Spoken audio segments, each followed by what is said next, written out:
Chapter 160. Xia Dong nodded and stroked her abdomen with her right hand. It's already been 3 months. He looked as if he had been struck by lightning. His face was pale and he let go of her stiffly. The child is Mika Kito's. Do you love him? Xia Dong did not know how to answer him. She wanted him to give up, so she should answer him accordingly. However, she did not want to use Mika Kito as a shield anymore. Why aren't you answering me? He shouted agitatedly. Do you know how much courage I had to muster to confess to you? Are you not even willing to give me a reason? She looked up at him. The dim light cast a shadow on her face. My heart has been given to the 3 children. I don't have the energy to talk about feelings anymore. Fox, let's just be friends. She picked up the umbrella and wanted to leave. He suddenly grabbed her hand. You really can't do that? I'm sorry. Other than these 3 words, she did not know what else to say. Inch by inch, he let go of her hand and watched as she walked further and further away under the streetlights with the umbrella. The pitter-patter of rain had unknowingly become heavier, and it fell into the lake. The lotus lanterns were extinguished one by one, and in the end, there was only a single lantern left floating in the lake. Bailey Yun looked at her figure disappearing into the night. His mood was terrible. He had failed. Was he really going to give up on her? After walking a distance, the tears in Xia Dong's eyes finally fell. She was so silly. The fox liked her for 5 years, but she didn't realize it. Or rather, she knew it, but she pretended not to know. It was all because she was greedy for his elegance and the warmth he gave her. A figure approached her. She was startled and raised her head abruptly. What she saw was Bailey Han's familiar face. He was holding a black umbrella and seemed to have blended in with the night. Why are you here? Bailey Han looked at her. His handsome face was unusually handsome under the dim light and his whole body was cold. I'm just taking a walk. One had to know that it would take an hour to drive from his house. He really knew how to walk around casually. The 2 of them were silent. Unknowingly, they had already reached the ground floor of her house. She mumbled, I'll go up first. His voice was cold. Aren't you going to invite me up? Out of politeness, she should indeed invite him up to have a seat. However, their current situation seemed to be very awkward. I'll send you up. Before she could say anything, he had already made the decision for her. He entered the elevator first and pressed the button to wait for her. The floor numbers jumped, and when the number reached 4, the elevator suddenly shook and stopped moving. The lights went out, and the small space was plunged into darkness. The elevator was out of order. Xia Dong quickly took out her phone and used the weak light to illuminate the elevator. Bailey Han also took out his phone and called for help while reaching out to press the elevator alarm. Don't be afraid, the maintenance staff will be here soon. Bailey Han comforted her after ending the call. Xia Dong smiled bitterly. We're really unlucky. We've never encountered an elevator malfunction before. What a coincidence that the 2 of us encountered it together. Bailey Han suddenly hugged her and said in a low voice, You know, I'm very glad that I walked into the elevator with you just now. Her heart trembled. Why? He stroked her long hair and his actions were unbelievably gentle. How could I be at ease leaving you alone in here? It would be a lie to say that she was not touched. Her heart felt like it was stuffed with a ball of cotton. She even forgot to push him away and muttered, You shouldn't be so good to me. He smiled bitterly. I don't want to either. I know that you're someone else's woman, but I just can't control myself. Because he couldn't control his longing for her, he drove to her neighborhood and happened to see a scene that he shouldn't have seen. Xia Dong felt helpless. She realized that she had gotten herself into a lot of emotional debt. Did Ayun confess to you? There were so many lotus flower lights. He only needed to look at them from afar to understand Bailey Yun's intentions.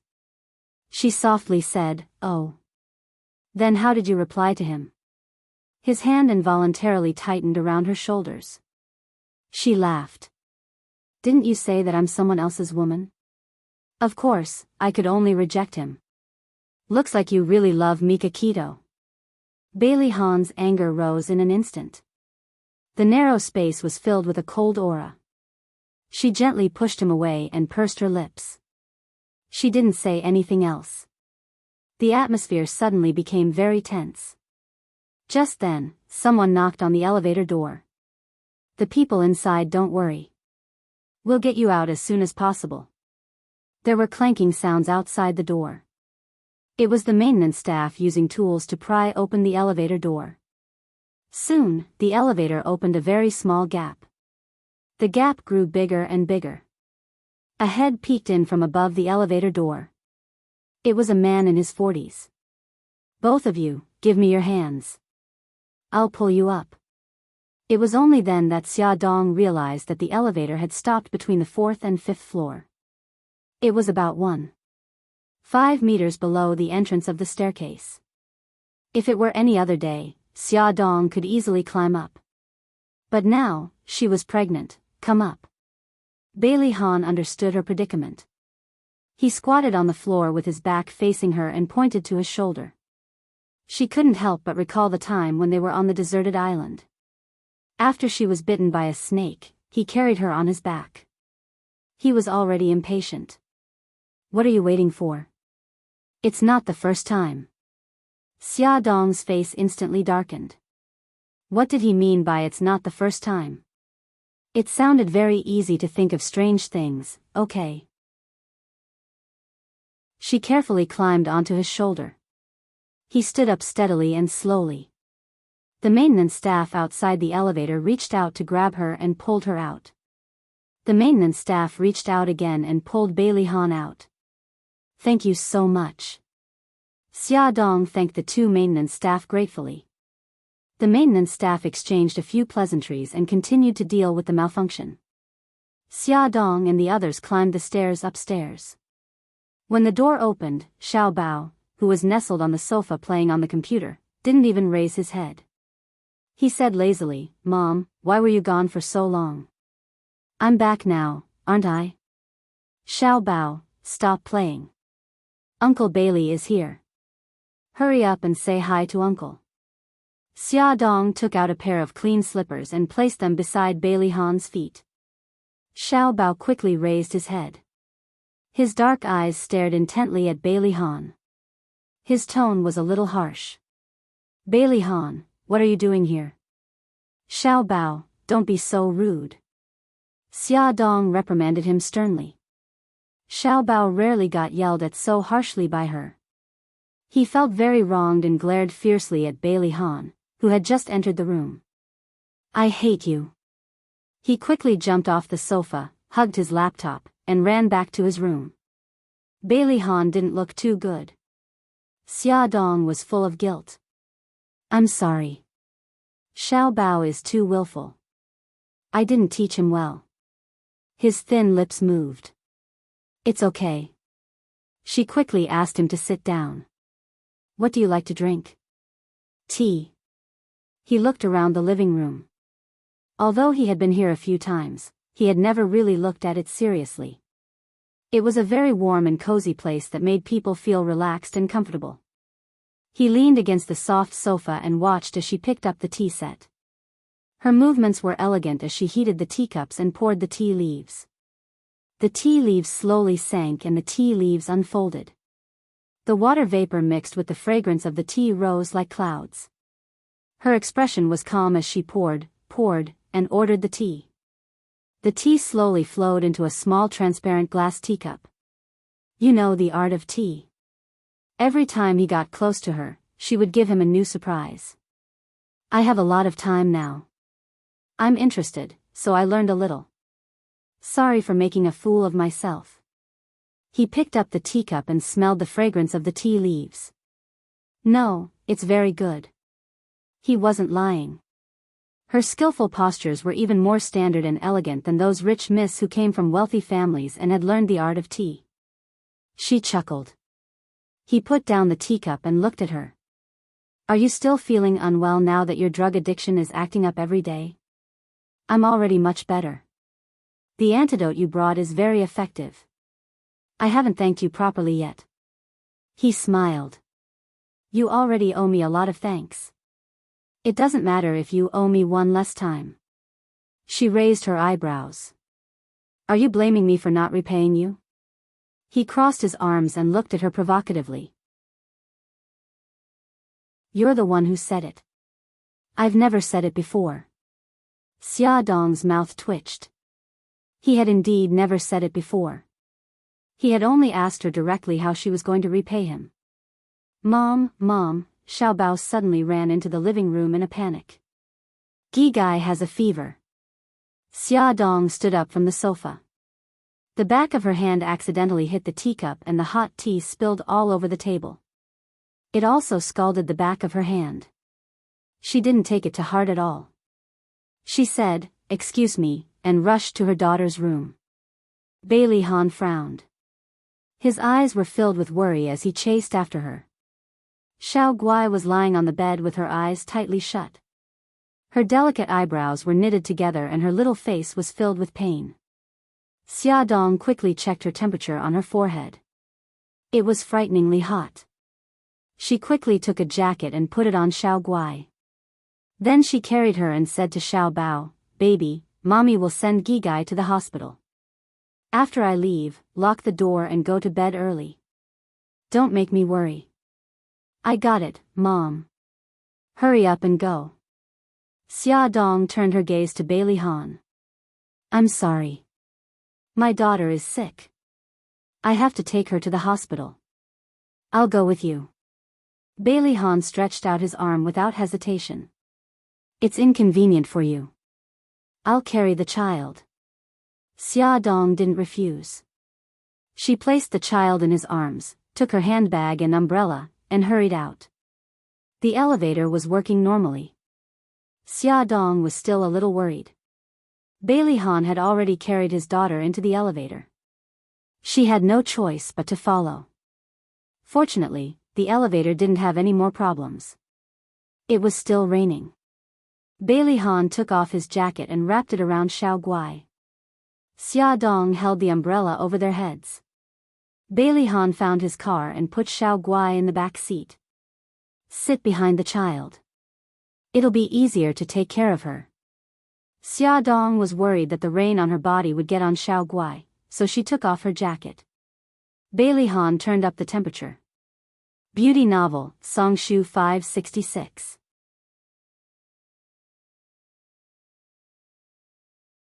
Chapter 161.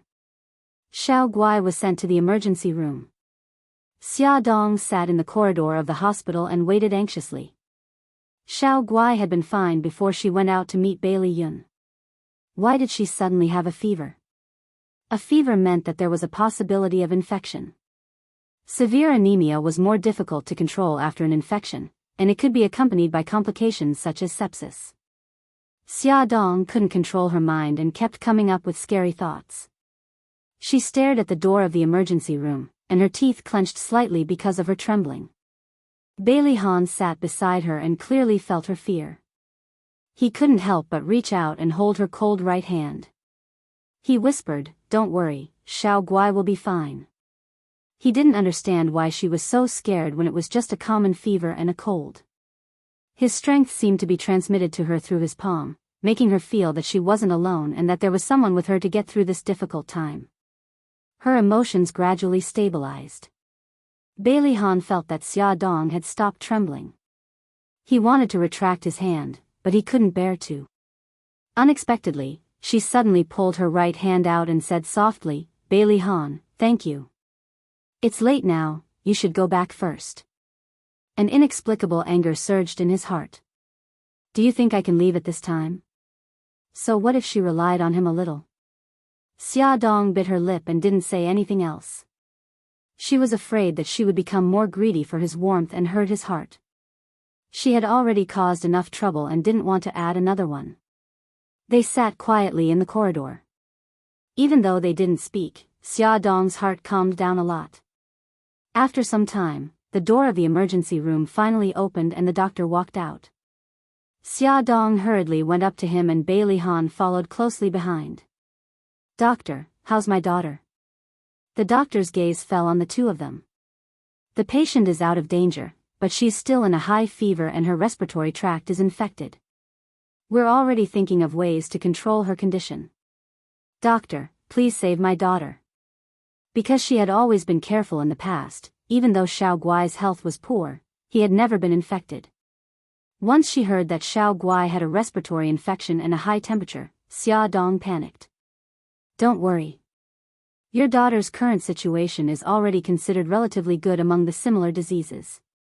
Trust us, there will be a way to control her infection. Thank you, doctor, thank you.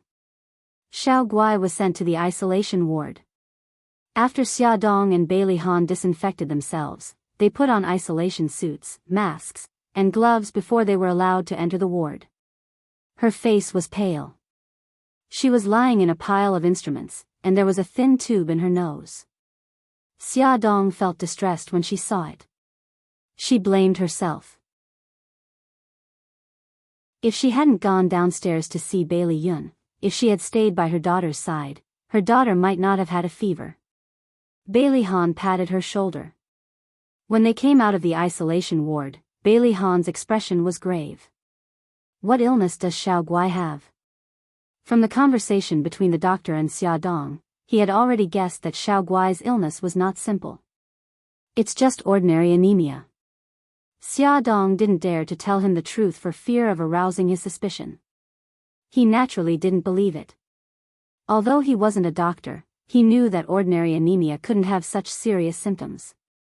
Her refusal to tell him the truth made him very angry. But she didn't have time to care. Looking at her watch, it was already past 10 o'clock. She said, I'm going to make a call. She took out her phone and walked to the end of the corridor to call Lu Xing. She told him about Xiao Guai's illness and that she would be at the hospital to accompany Xiao Guai. She also asked him and Suzaku not to worry and asked him to come to her house to take care of Xiao Bao. When she came back after the call, Bailey Han was nowhere to be seen. She thought that he had already gone back, but she didn't expect him to come back a few minutes later. He said lightly, I've already asked the nurse, miss, to arrange for someone to take care of you. You can go home and rest tonight. Thank you, but I'm worried. I'll stay too. He grabbed her wrist and his handsome face was cold. Have you forgotten that you're pregnant? If something happens to you, who will take care of Xiao Guai? She was stunned and couldn't refute him. You have nothing to say? Very well, I'll take you home now. He grabbed her wrist and dragged her forward. She quickly grabbed onto the bench. Wait a minute, I want to see Xiao Guai again. He let go of her hand. She stood in front of the window of the isolation ward and looked at her daughter who was still unconscious through the glass. She prayed silently in her heart that her daughter would be able to get through the night safely, that her body temperature would drop quickly, and that her respiratory infection would be controlled quickly. Okay, let's go. She was afraid that the more she looked at her daughter, the more reluctant she would be to leave. She steeled her heart and turned to leave. It was already 11 o'clock when they arrived downstairs. Bailey Han insisted on taking her upstairs. Standing at the door, she took out the key to open the door. Just as she put the key in, the door was opened by someone from inside. Lu Xing stood in front of them expressionlessly. His eyes were cold and murderous through his thick lenses and sharp as a knife as he glanced at Bailey Han. His whole body was emitting a signal. How dare you steal boss's woman? You don't want to live anymore. Bailey Han completely ignored him and said goodbye to Xia Dong calmly. Be careful on the road. Xia Dong watched Bailey Han enter the elevator and glared at Lu Xing. Lu Xing, do you have to be so obvious? Am I? Lu Xing's tone was indifferent. I think my expression is very normal. Your expression is very normal because you've always been expressionless. But your eyes are about to freeze. Xia Dong was speechless. Do you hate Bailey Han that much? Lu Xing said indifferently, if I liked him, things would be serious. Lu Xing, so you also know how to joke. Be careful that no girl likes you when you're always so cold. Lu Xing's mouth twitched. No, I'm very popular in Japan. A flock of crows flew over Xia Dong's head. Sure enough, she shouldn't have had too high expectations for Lu Xing's humor. Xia Dong scratched her head. You can sleep on the sofa tonight. You don't mind, right? Yes, sure. Xia Dong ran into the room, took a clean blanket and pillow, and laid them on the sofa. It seemed that she had to prepare a simple single bed in case of emergencies. Xia Dong rushed to the hospital early in the morning. The prenatal checkup that was originally scheduled for the morning was postponed to the afternoon. Xiao Guai hadn't woken up yet, but the doctor said that her body temperature had dropped last night. Other than a respiratory infection, there were no other symptoms for the time being. Xia Dong was so excited that she kept thanking the doctor. After more than half an hour, Yisiki also arrived at the hospital with a thermos of chicken soup in her hand. Why did you make chicken soup? Xiao Guai hasn't woken up yet. She can't eat it now. Yisiki scooped a small bowl with a spoon and handed it to her. This is for you. You were worried about Xiao Guai, so you definitely didn't eat well. You can take it, but the baby can't. Quick, drink it while it's hot. Holding the warm chicken soup in her hand, the room was filled with the fragrance of chicken soup. Xia Dong was very touched. After drinking the soup, Xia Dong said, "Yesterday, it was Bailey Han who sent Xiao Guai and I to the hospital. I'm a little worried that he will find out about Xiao Guai's illness. Why don't you just tell him the truth?" Seeing them so conflicted, Yisiki felt tired for them. How can I do that? If the old madam finds out, she'll eat me up. Xia Dong was scared when she thought about the scene back then. When will you stop being like this? Can you hide it from him forever? I'll hide it for a while. When the baby is born and Xiao Guai's illness is cured, I'll leave City A. By then, the truth won't matter anymore. Xia Dong leaned back in her chair and chuckled softly. I realize that I'm like a frightened bird now. As long as there's even the slightest movement, I'm worried that the truth will be revealed. Yisiki hit the nail on the head. But Bailey Han's feelings for you seem to be getting deeper and deeper. What do you plan to do about it? She laughed. What do you think I'm best at? Yisiki rolled his eyes. Running away. Whenever she encountered relationship problems, Xia Dong would run away. Yisiki was really speechless with her. Just as they said this, Xia Dong's cell phone rang. It was Bailey Han. How is Xiao Guai now? She's much better. Thank you for your concern. I'll visit her after work tonight. Okay, sorry to trouble you. Every sentence was very polite, as if she was chatting with a stranger. Bailey Han frowned. You take care of yourself too. Okay, I know. After the call ended, Yisiki looked helpless. He was right. Bailey Han was getting more and more attentive to Xia Xia. It was a pity that Xia Xia wasn't willing to give him any response. Yisiki sat for a while longer. Xia Dong urged her to go home, saying that her daughter was also home alone. Xia Dong walked Yisiki to the elevator. When the elevator doors opened, she bumped into someone she didn't want to see, Xia Zhensheng. Xia Zhensheng also saw her. The moment the elevator doors closed, he pressed the button and walked out. Xia Dong looked at him coldly. After not seeing him for a few months, he looked even older. He must have been exhausted because of Su Xingchen's matter. Xia, why are you here? Are you sick? Or are the children sick? Xia Zhensheng asked with concern. Xia Dong said indifferently, why are you concerned about me instead of your precious daughter? Xia Zhensheng's expression froze and he squeezed out an ugly smile. Xia, you're also my daughter. Xingchen is now staying in this hospital. I only found out later that Xingchen had done a lot of things to hurt you. Xia, I apologize on her behalf. Xia Dong wanted to laugh. There were so many hospitals in a city, but they just had to stay in one. How much is a caddy for your apology? It's too cheap. I don't care. If there's nothing else, I'll take my leave. She turned to leave. Xia, he wanted to hold her back, but when his fingers touched her wrist, he was mercilessly flung away. Ad Songshu 566.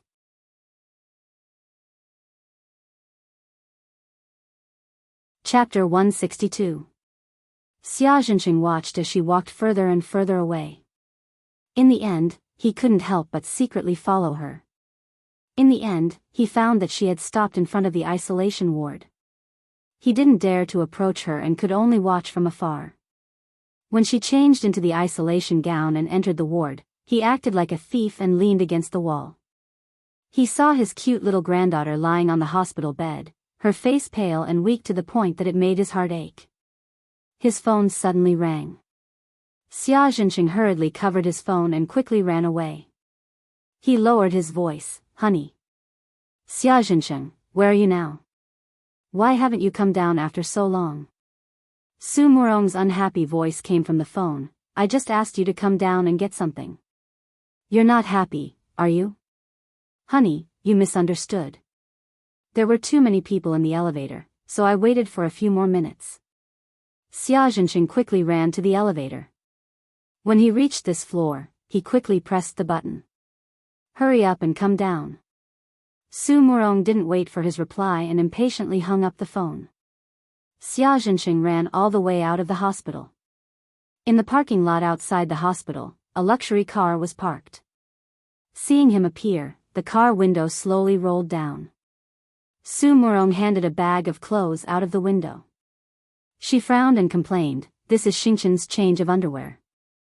Give it to the nurse. You knew that I had to go to the company for a meeting, so why didn't you hurry up?" Xia Zhenqing took the bag and smiled, "Okay, I got it. Honey, hurry up and go." Su Xingqian stayed in the VIP ward on the 12th floor. Ever since her face was disfigured, her temper became more and more irritable. She was like a firecracker. As long as someone said something she didn't like, she would fly into a rage.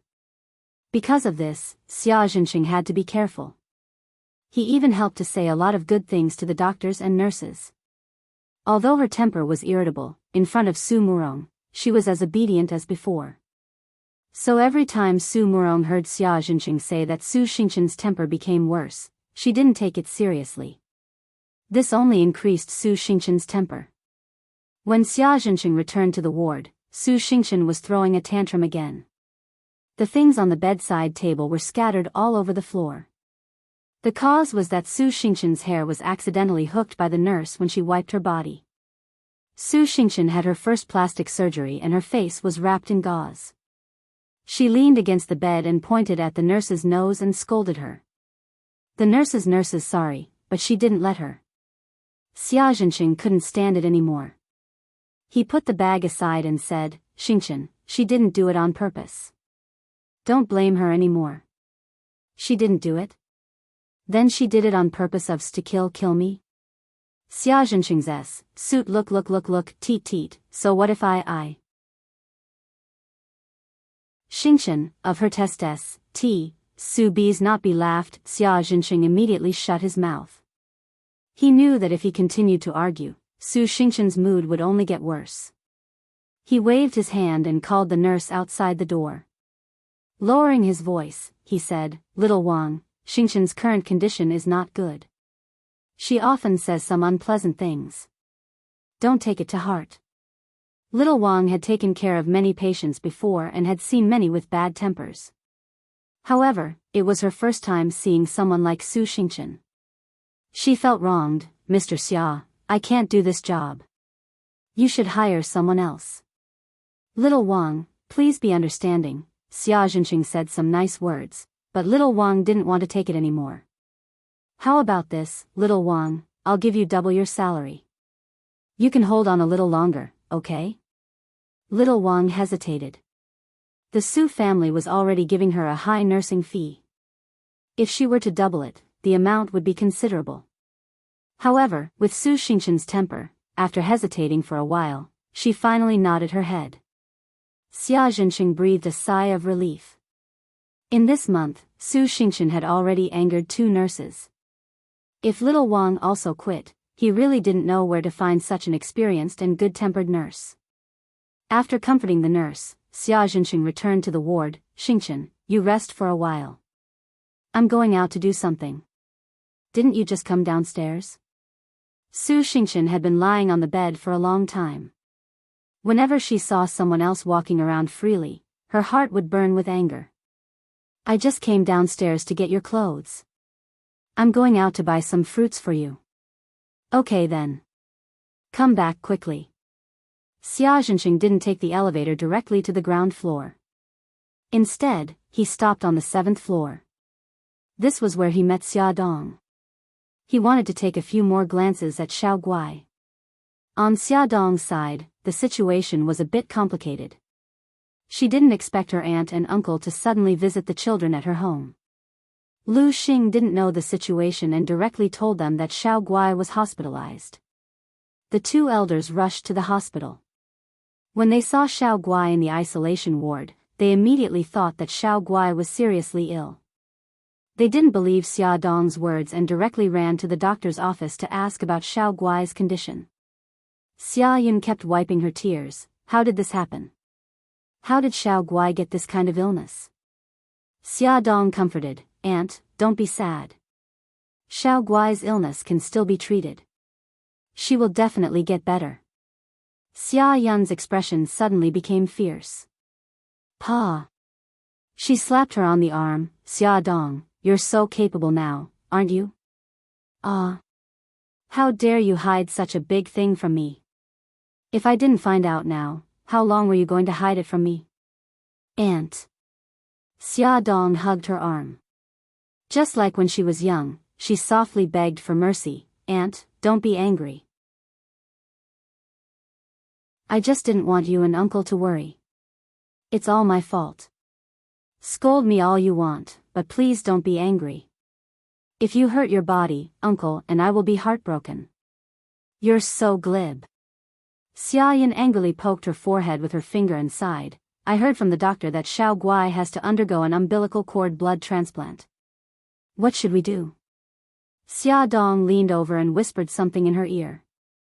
Xia Yan's expression became even worse. She stared at her in disbelief. You're pregnant? The child is Bailey Han's? Yes. Xia Dong nodded. So, Aunt, don't worry too much. After the baby is born, the doctor can operate on Xiao Guai. How could Xia Yun not be worried? Xiao Guai's matter had been resolved, but Xia Dong had suddenly been promoted from a mother of 2 to a mother of 3. Moreover, she didn't have a husband. What would others think of her? She held Xia Dong's hand tightly. Xia, let's hurry up and find a man to marry. How about Mika Keto? I think he treats you very well. He's been taking care of you all these years in Japan. He knows you very well. Aunt, I've always treated him as an older brother, Xia Dong said helplessly. If her aunt knew that Mika Keto was in the underworld, she definitely wouldn't have said those words. Then I'll use my connections and find someone to introduce you to a blind date. Let's try to get married after the baby is born. Xia Yun was very decisive. She looked up and asked her husband, Gao Mingyuan, honey, are there any male teachers in your school who are around 30 years old who are not married yet? If there are any suitable ones, you can introduce them to Xia. Aunt, Xia Dong didn't know whether to laugh or cry. You're dreaming. I'm a mother of 3 now. Who would want me? Child, how can you say that? Xia Yun was very protective. She was unhappy when she heard this. She poked her forehead with her finger. So what if you're a mother of 3? You're so young, beautiful, and capable. Who would dare to dislike you? I'll fight him. Xia Dong quickly hugged her arm. Aunt, let's not rush. Let's not talk about this first. The most important thing now is to treat Xiao Guai's illness. Xia Yun was worried. Xiao Guai's illness is important. Your marriage is also important. Anyway, I want the baby to be born with a father. Xiao Bao and Xiao Guai were born in Japan. It was fine if they didn't have a father, but now the baby in her belly must be born in China. She must find a father for the baby. No matter how Xia Dong tried to persuade her, Xia Yun took this matter to heart. While they were chatting, they found that Xiao Guai in the isolation ward had woken up. They quickly changed into isolation clothes and went to see her. Gigai, you're awake. Do you feel uncomfortable anywhere? The three adults surrounded her. Mommy, great-aunt, great-grandpa. Xiao Guai's eyes slid across them. Her big eyes had lost their usual luster. Her pink lips were dry and cracked, and her soft voice was hoarse.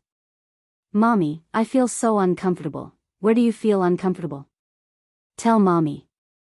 Xia Dong sat by her bed and held her little hand with heartache. My chest hurts. My throat hurts.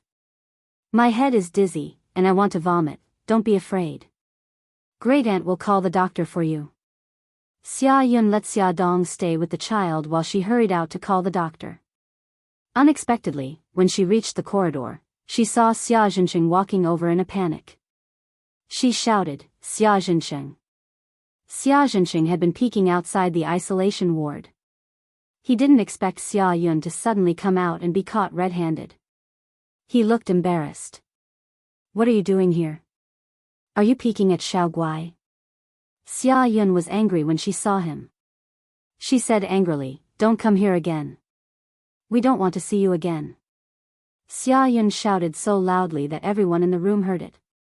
Xia Dong didn't want to go out and cause trouble for herself. Gao Mingyuan was afraid that Xia Yun and Xia Zhensheng would quarrel, so he said something and went out to persuade them. Wife, this is the hospital. Don't shout so loudly. It's not good to be seen by others. Gao Mingyuan walked to their side. Xia Yun snorted and glared at Xia Zhensheng. Forget it. I don't want to talk nonsense with you now. With that, she went to find the doctor. Xia Zhensheng's old face turned red and white. Gao Mingyuan looked at him. Old Qi, Xiao Guai is seriously ill. Xia Dong and Xia Yun are both upset. It's better if you don't appear in front of them for the time being. Xia Zhensheng looked embarrassed. I know. I just want to know how Xiao Guai is. What illness does she have? Attention, Hongcha 866.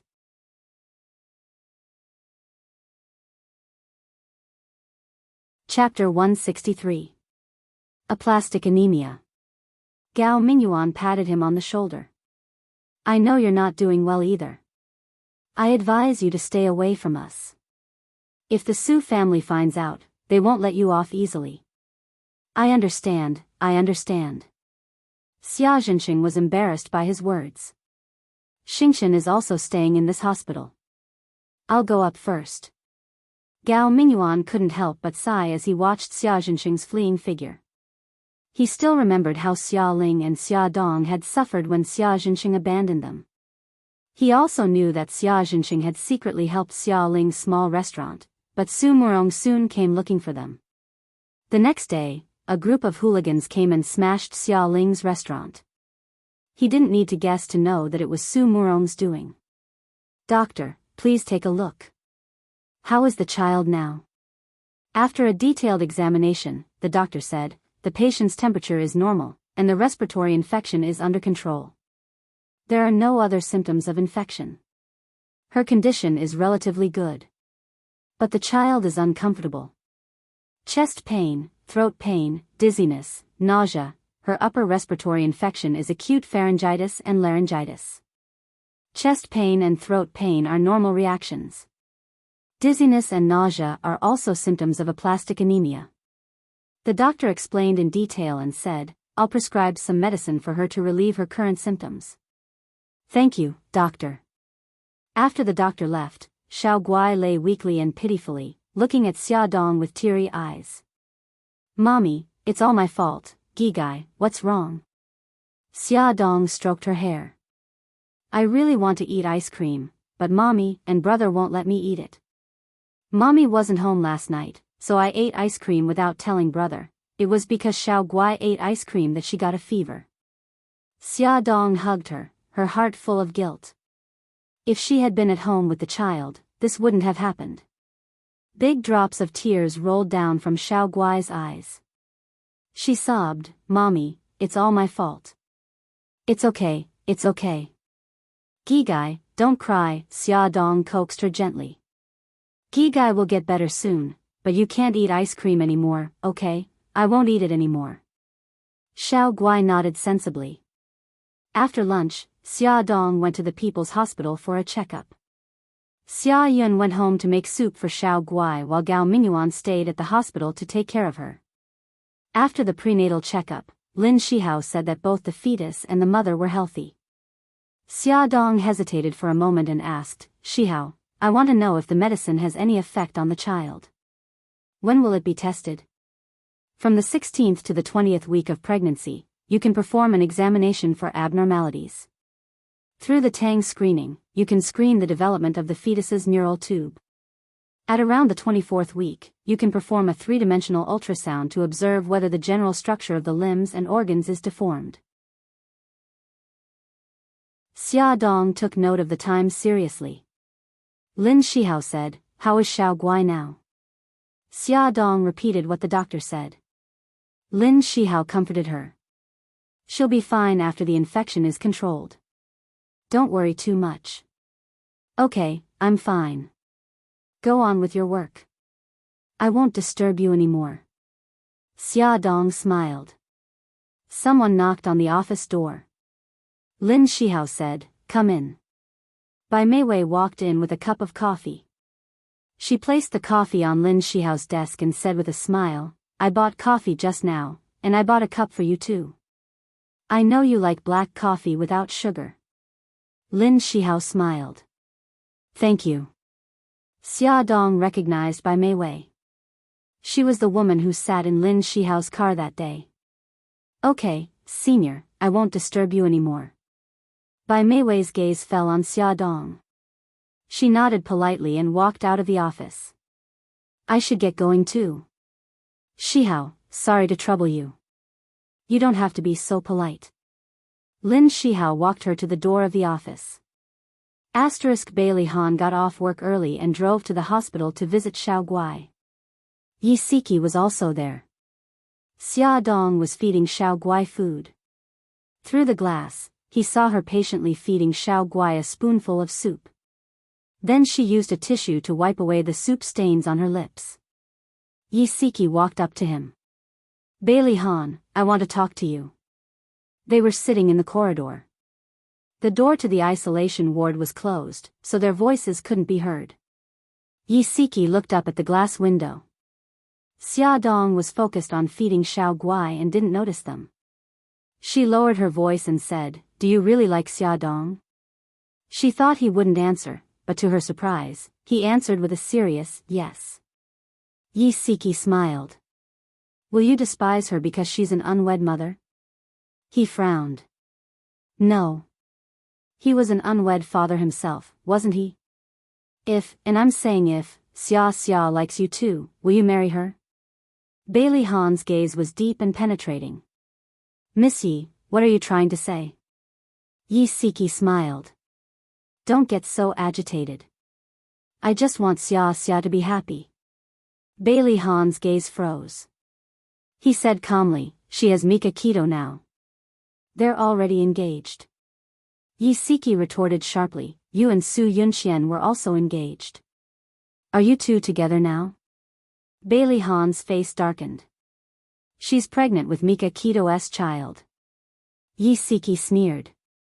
"So you keep saying that you won't despise her child, but in the end, you're still despising the baby in her belly. Forget it. Forget what I said." She got up and was about to leave when Bailey Han's calm voice came from behind. "What I really mind is that she loves Mika Keto. If it wasn't love, why would she be pregnant with his child?" Yi Siki's back was facing him, and her lips curved into a satisfied smile. She turned around and looked at him quietly. "What if I say that she doesn't love Mika Keto? Would you be willing to marry her?" He didn't answer, but she could see his answer from his resolute gaze. She smiled and sat back down beside him. She said softly, Bailey Han, I'm only going to tell you this once. Listen carefully. Xia Xia and Mika Keto are only pretending to be engaged. The child in Xia Xia's belly isn't Mika Keto's. She's not a fickle woman. As for whose child it is, don't tell me you still don't know. Bailey Han felt a gush of hot air rush to his head. He was completely stunned. The thoughts that popped into his head were driving him crazy. His heart was pounding like a war drum. He almost wanted to rush in and interrogate that little woman who was full of lies. His deep eyes were filled with coldness as he stared fixedly at the glass window. His gaze was like an icicle piercing into Xia Dong's body. She actually had a fake engagement with Mika Keto. The child in her belly was really his, but she lied and said that it was Mika Keto's. Damn it, how could he fall for such a liar? But he deserved to die for liking her. Bailey Han clenched his fists. He wanted to beat himself up. Yi Siki smirked. You should keep these things to yourself. If you interrogate Xia Xia, she will never admit it. Also, don't rat me out. Otherwise, I won't help you anymore. His voice was filled with suppressed anger. What else do you know? Whose children are Xiao Guai and Xiao Bao? Yi Siki shrugged. I won't say another word about them. If you're interested, you can check it out yourself. She muttered in her heart, Xia Xia, don't blame me. I'm just thinking about your lifelong happiness. Yi Siki continued, don't blame me for not reminding you. Mika Keto will be back in a month at most. When that time comes, it will be much harder for you to pursue Xia Xia. So you'd better take action now. He frowned. Okay, I'm going back now. You can keep her company. Yi Siki bid farewell to Xia Dong and Xiao Guai and left the hospital. Bailey Han changed into his isolation suit. Xiao Guai had already finished eating and was lying quietly in bed, listening to Xia Dong tell her a story. Seeing him, Xiao Guai was very happy. Her beautiful eyes curved into cute crescents as she said softly, Uncle Bailey, I'm so happy to see you. Bailey Han's eyes were full of smiles as he said gently, why? Xiao Guai giggled. Because you're as handsome as Uncle Shen. Gigai, you're such a love-struck fool. Xia Dong pinched her little nose in annoyance. It was just a childish remark, but Bailey Han took it seriously. He sat on the chair beside her bed and expressed his opinion seriously. I'm more handsome than your Uncle Shen, right, Xia Dong? There was a mischievous look in his eyes as he waited for her answer. Xia Dong was speechless. You're both very handsome. Are you happy now? She had never seen such a narcissistic person. No, Uncle Shen is more handsome. Xiao Guai pouted unhappily. In her heart, Uncle Shen was closer to her, so she had to defend Uncle Shen, even though Uncle Bailey was actually a little more handsome than Uncle Shen. Xia Dong poked Bailey Han's arm and smiled mischievously. See, Xiao Guai doesn't agree with your opinion. It's okay. No matter what Xiao Guai says, it's always right. Bailey Han didn't mind at all. There was a doting look in his eyes as he smiled and stroked Xiao Guai's hair. However, he didn't expect that a gentle touch would cause him to remove several strands of hair. He had a bad feeling in his heart. He calmly hid the strands of hair in his palm and smiled as if nothing had happened. Gigai, Uncle will bring Brother Yi to see you tomorrow, okay? Okay. Xiao Guai's eyes sparkled. She suddenly turned her gaze to Xia Dong. Mommy, let brother come over too. The three of us can play together, okay? Okay, Mommy will bring brother over tomorrow. After chatting for a while, Xiao Guai was tired. Xia Dong sang a nursery rhyme to coax her to sleep. After she fell asleep, they quietly left. Bailey Han stretched his arm in front of her and opened his palm. What's going on? Add Songshu 566.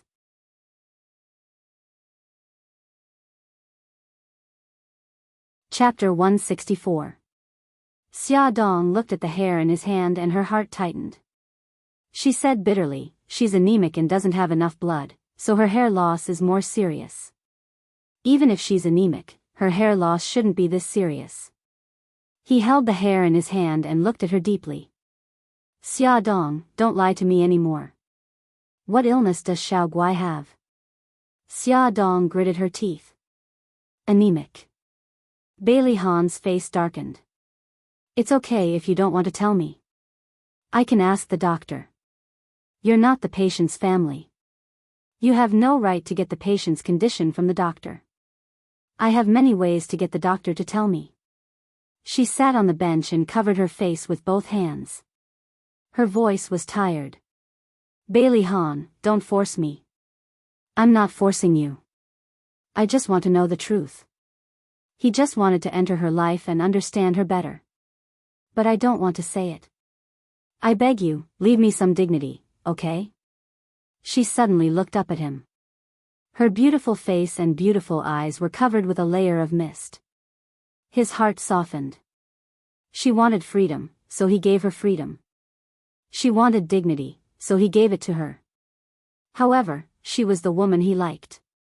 Even if he had to go to the ends of the earth, he would not let go. He did not continue the previous topic. You're tired. I'll take you home. Xia Dong heaved a sigh of relief. She took one last look at Xiao Guai and Gi Gai followed him home. Bailey Han drove seriously and stared ahead. He said lightly, Ah Yun has decided to go to America. Xia Dong was shocked. America? Why? He said he's going to America to start a business. After Bailey Yun's last confession failed, he went to Charm Club and got drunk. He slept at home for a day and then suddenly announced to his family that he was going to America to start a business. Only Bailey Han knew the real reason. He had been rejected by Xia Dong, so he hid abroad to recuperate.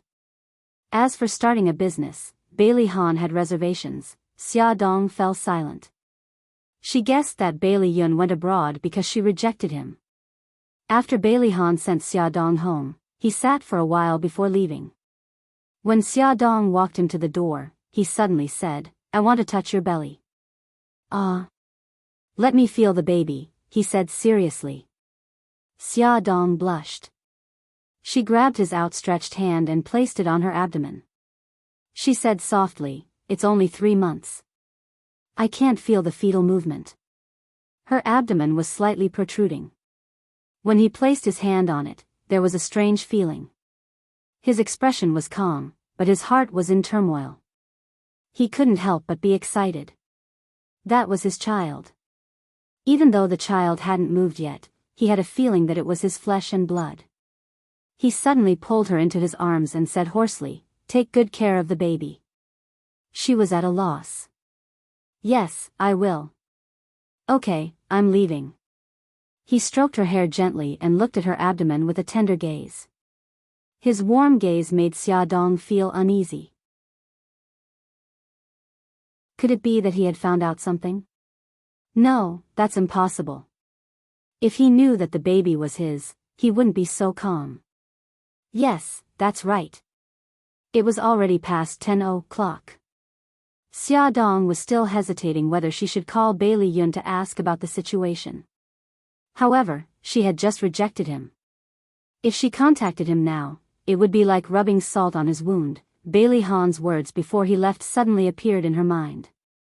His flight is tomorrow at 4 o'clock in the afternoon. He might not be back for a few years. After this parting, they would not see each other for a few years, and she had always treated Bailey Yun as a very important friend. Xia Dong hesitated for a while, but in the end, she still dialed his number. The call went through, but the person on the other end was silent. She said embarrassedly, Fox, it's me. I heard that you're going to America. Bailey Yun tightened his grip on the phone, the veins on the back of his hand popping out. However, his voice sounded casual. Yes, my flight is tomorrow at 4 o'clock in the afternoon. She bit her lip, not knowing what to say. It was as if she was worried that she would hurt him. In the end, he spoke first. Xia, if I were as capable and powerful as Mika Keto, would you be with me? Xia Dong was silent for a long time. Fox, I treat you as a good brother. I understand. He chuckled softly. She couldn't see the broken light in his eyes. Will you come to send me off tomorrow? I'm sorry, Xiao Guai is sick. I have to take care of her at the hospital. Fox, I wish you a safe journey. Xia Dong used all her strength to say this. Her heart felt as if it was being grabbed by a large hand, painful and suffocating. Since she didn't love him, she shouldn't give him any more hope. City A's International Airport. The afternoon sun was scorching. It shone through the glass windows onto the ground of the departure hall, casting a white shadow. Bailey's family members were all sending Bailey Yun off in the airport hall. Bailey Yun smiled and said goodbye to them one by one. He seemed to have matured overnight. The smile on his face was no longer as unrestrained as before. Instead, it had a sense of stability. He squatted down and stroked Xiao Yi's head. Xiao Yi, second uncle is leaving now. If you have any problems chasing girls in the future, you can look for me anytime. Xiao Yi's eyes were red. She puffed up her cheeks sternly. Second uncle, the next time you come back from America, you have to bring me a little ant. Otherwise, I'll despise you. Oh, you still dare to despise me? We'll talk about it when you're older. Bailey Yun smiled and gestured at his waist. Ah Yun, take good care of yourself when you're in America. Don't make me and your mommy worry anymore. Although Bailey Yun was a playboy, Bailey Xiong still liked him the most. His eyes were red as he reminded him. I know, Daddy. You have to take good care of yourself too. Bai Jinxiu didn't come. Bailey Han patted him on the shoulder. If you have any difficulties, remember to look for me. Bailey Yun grinned. Brother, I've caused you a lot of trouble since I was young. I'll try my best not to cause you any more trouble in the future. Before leaving, old Madam, who had always disliked him, also said a few words of comfort. Ah Yun, it seems that you're really sensible. We don't expect you to create a big career. As long as you're safe and sound outside and don't cause trouble, we'll be satisfied. If you have any difficulties, just tell us. No matter what, we'll always be a family. Bailey Yun hugged her. Thank you, Grandma. It was time to board the plane, but the person he wanted to see the most still didn't come. Bailey Yun's lips curled up mockingly. He shouldn't have had any expectations a long time ago, right? 5 years ago, he returned to the country in a carefree manner. 5 years later, he left sadly. The only thing that didn't leave him was the small boarding box in his hand. He didn't have any big luggage. Dragging the small boarding box, he took one last look at the city and the entire departure hall. Then, he waved to his family, raised a bright smile, and embarked on a new journey in life. His back disappeared in a bright light and disappeared at the boarding gate. Xia Dong hid behind the shelves of the convenience store in the airport, tears streaming down her face. Suzaku stood behind her and handed her a tissue. She said lightly, Bailey's family has left. Okay, thank you. Xia Dong took the tissue and wiped the tears on her face awkwardly. You're already at the airport. Why don't you go see him? Suzaku talked about this matter in a tone that sounded like she was talking about the weather. Let him leave without any expectations. Only then will he start a new life, right? Xia Dong had already sorted herself out, but her eyes were a little red. Suzaku narrowed her eyes. I don't understand. Maybe he already doesn't have any hope. What he wants is for you to send him off as a friend. But now, he's obviously very disappointed. Xia Dong was startled. If Suzaku was right, then didn't she break Bailey Yun's heart? On the plane, as soon as Bailey Yun sat in his seat, he tightly covered his face. His shoulders trembled slightly, and a weak choking sound came from his throat. Sir, are you okay? The beautiful stewardess asked with concern. Bailey Yun maintained this posture and didn't answer. Only the arc of his shoulders gradually became smaller. Sir? The stewardess called out again, but there was still no response. She took a tissue, bent down and handed it to Bailey Yun's fingers, and said softly, "Sir, don't be sad. Parting is for a better meeting." Her soft voice crashed into Bailey Yun's pained heart. He slowly took the tissue from her hand and said with a hoarse voice, "Thank you. You're welcome." The stewardess smiled sweetly and walked to the next passenger. When he raised his head, he only saw a pretty figure. When they got off the plane, a stewardess stood at the exit of the cabin and politely bowed to every passenger. "Sir, please take care. Thank you for taking this flight." Bailey Yun, who had already stepped out, retracted his foot, took off his sunglasses, and carefully sized up the stewardess. She was very cute, with a round apple face, big watery eyes, and a kind smile. "Sir, is there anything else?" Bailey Yun raised his eyebrows. He recognized her voice. It was the stewardess who comforted him on the plane. He took out a red velvet box from his pocket and stuffed it into her hand. "This is for you." The stewardess's eyes widened in surprise. Her expression was very similar to someone's. "Thank you, but we have a rule that we can't accept gifts from passengers." She wanted to return the box to him, but he waved his hand. "I've already given it to you. If you don't like it, then throw it away." He strode away, leaving her in a daze. Another passenger walked over. She quickly regained her senses and bowed politely. "Madam, please take care. Thank you for taking this flight." "Duobao, what did that person give you just now? Quickly open it and see." A colleague witnessed this scene.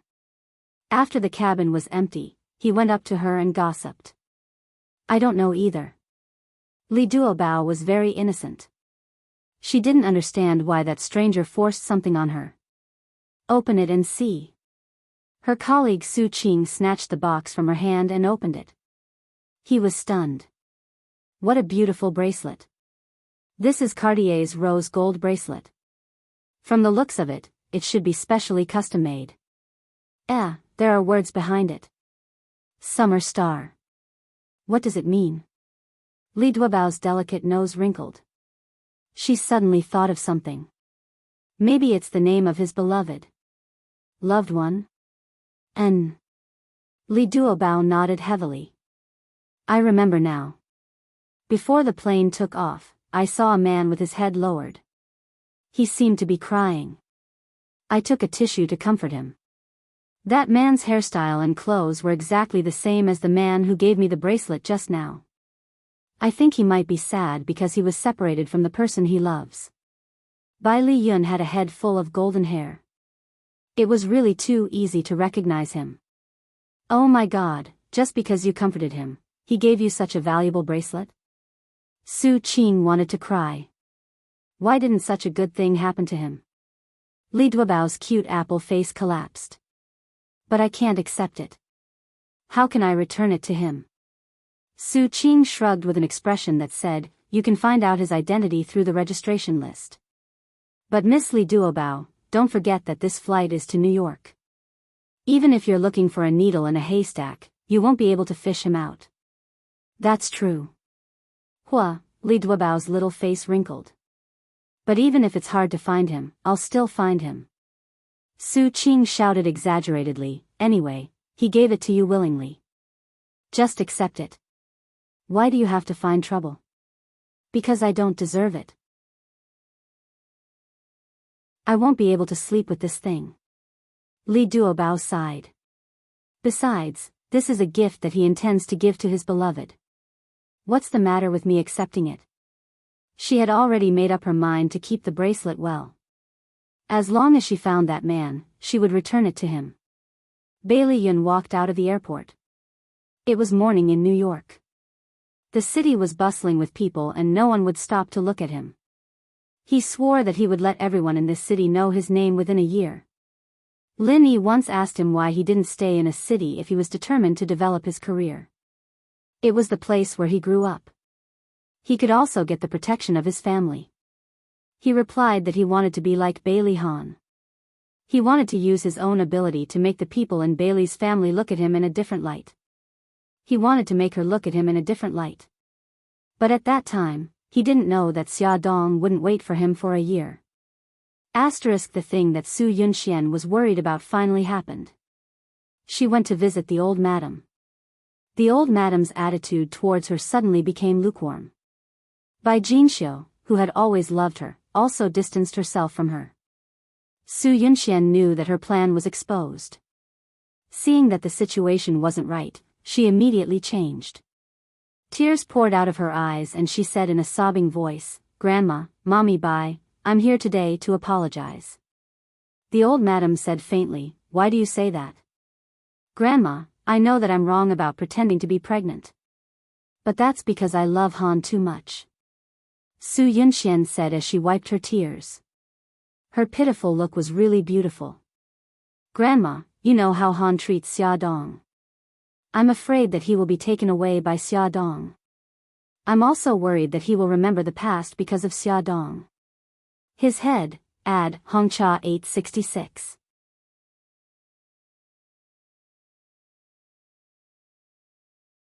Chapter 165. Her crying stopped just in time. Old Madame Dowager frowned. That was exactly what she was worried about. However, what Su Yunxian did challenged her bottom line. She would never forgive her. Bai Jinxiu's heart softened when she saw Su Yunxian crying so hard. She said to Old Madame Dowager, "Mom, what Yunxian said makes sense." Old Madame Dowager said coldly, "Let's just forget about this." "Yunxian, why did you hurt Xiao Yi?" "Grandma, I didn't do it on purpose. You have to believe me. That night, when little Wingzi told me about his godfather, I was very surprised. I wanted to cover his mouth to stop him from yelling, but he struggled and rolled down the stairs. Grandma, I'm sorry for Xiao Yi. After that, I was too scared to tell you." "I'm sorry." Su Yunxian covered her mouth and cried bitterly. Old Madame Dowager looked at her coldly. "Why were you so panicked when you heard about Godfather?" Because. Su Yunxian looked embarrassed. "It's fine if you don't want to say it. I'm tired anyway."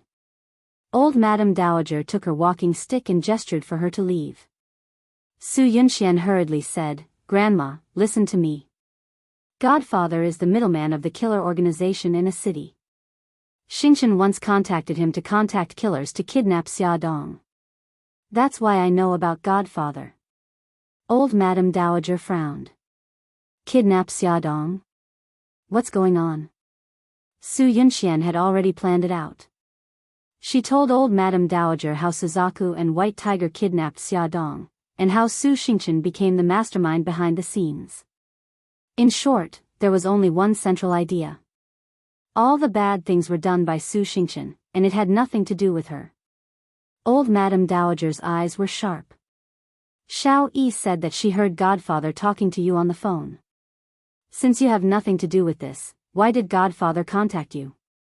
"Grandma, I only found out about this later. Godfather is Xingchen's godfather. I was the one who showed evidence that Xingchen was the mastermind behind all this. Godfather naturally hated me. He threatened me and asked me to take responsibility for Xingchen's crimes. I didn't agree, so he said he would teach me a lesson." It sounded reasonable, and even Bai Jinxiu began to believe what she said. Old Madame Dowager was also a little shaken. But no matter what, she couldn't forgive Su Yunxian for hurting Xiao Yi. Even if she said that she didn't do it on purpose and gave a good reason, Old Madame Dowager was extremely protective. She couldn't accept that Su Yunxian didn't immediately stand up and admit her mistake because she was afraid. Old Madame Dowager paused and said, "Yunxian, I've tried to persuade Ahan, but he's stubborn. I can't do anything about it. I don't want to ask about the relationship between the two of you. I'll let you deal with it yourselves." Su Yunxian gritted her teeth and could only agree. "Okay. I'm tired. I'm going upstairs to rest. Since you're here, stay for lunch." "It's okay, Grandma. I'll go back first. Have a good rest." "Mommy Bai, I'll leave first." Su Yunxian knew that it was impossible to change their opinion of her in a short time, so she knew when to advance and when to retreat. Bai Jinxiu's attitude towards her was much gentler.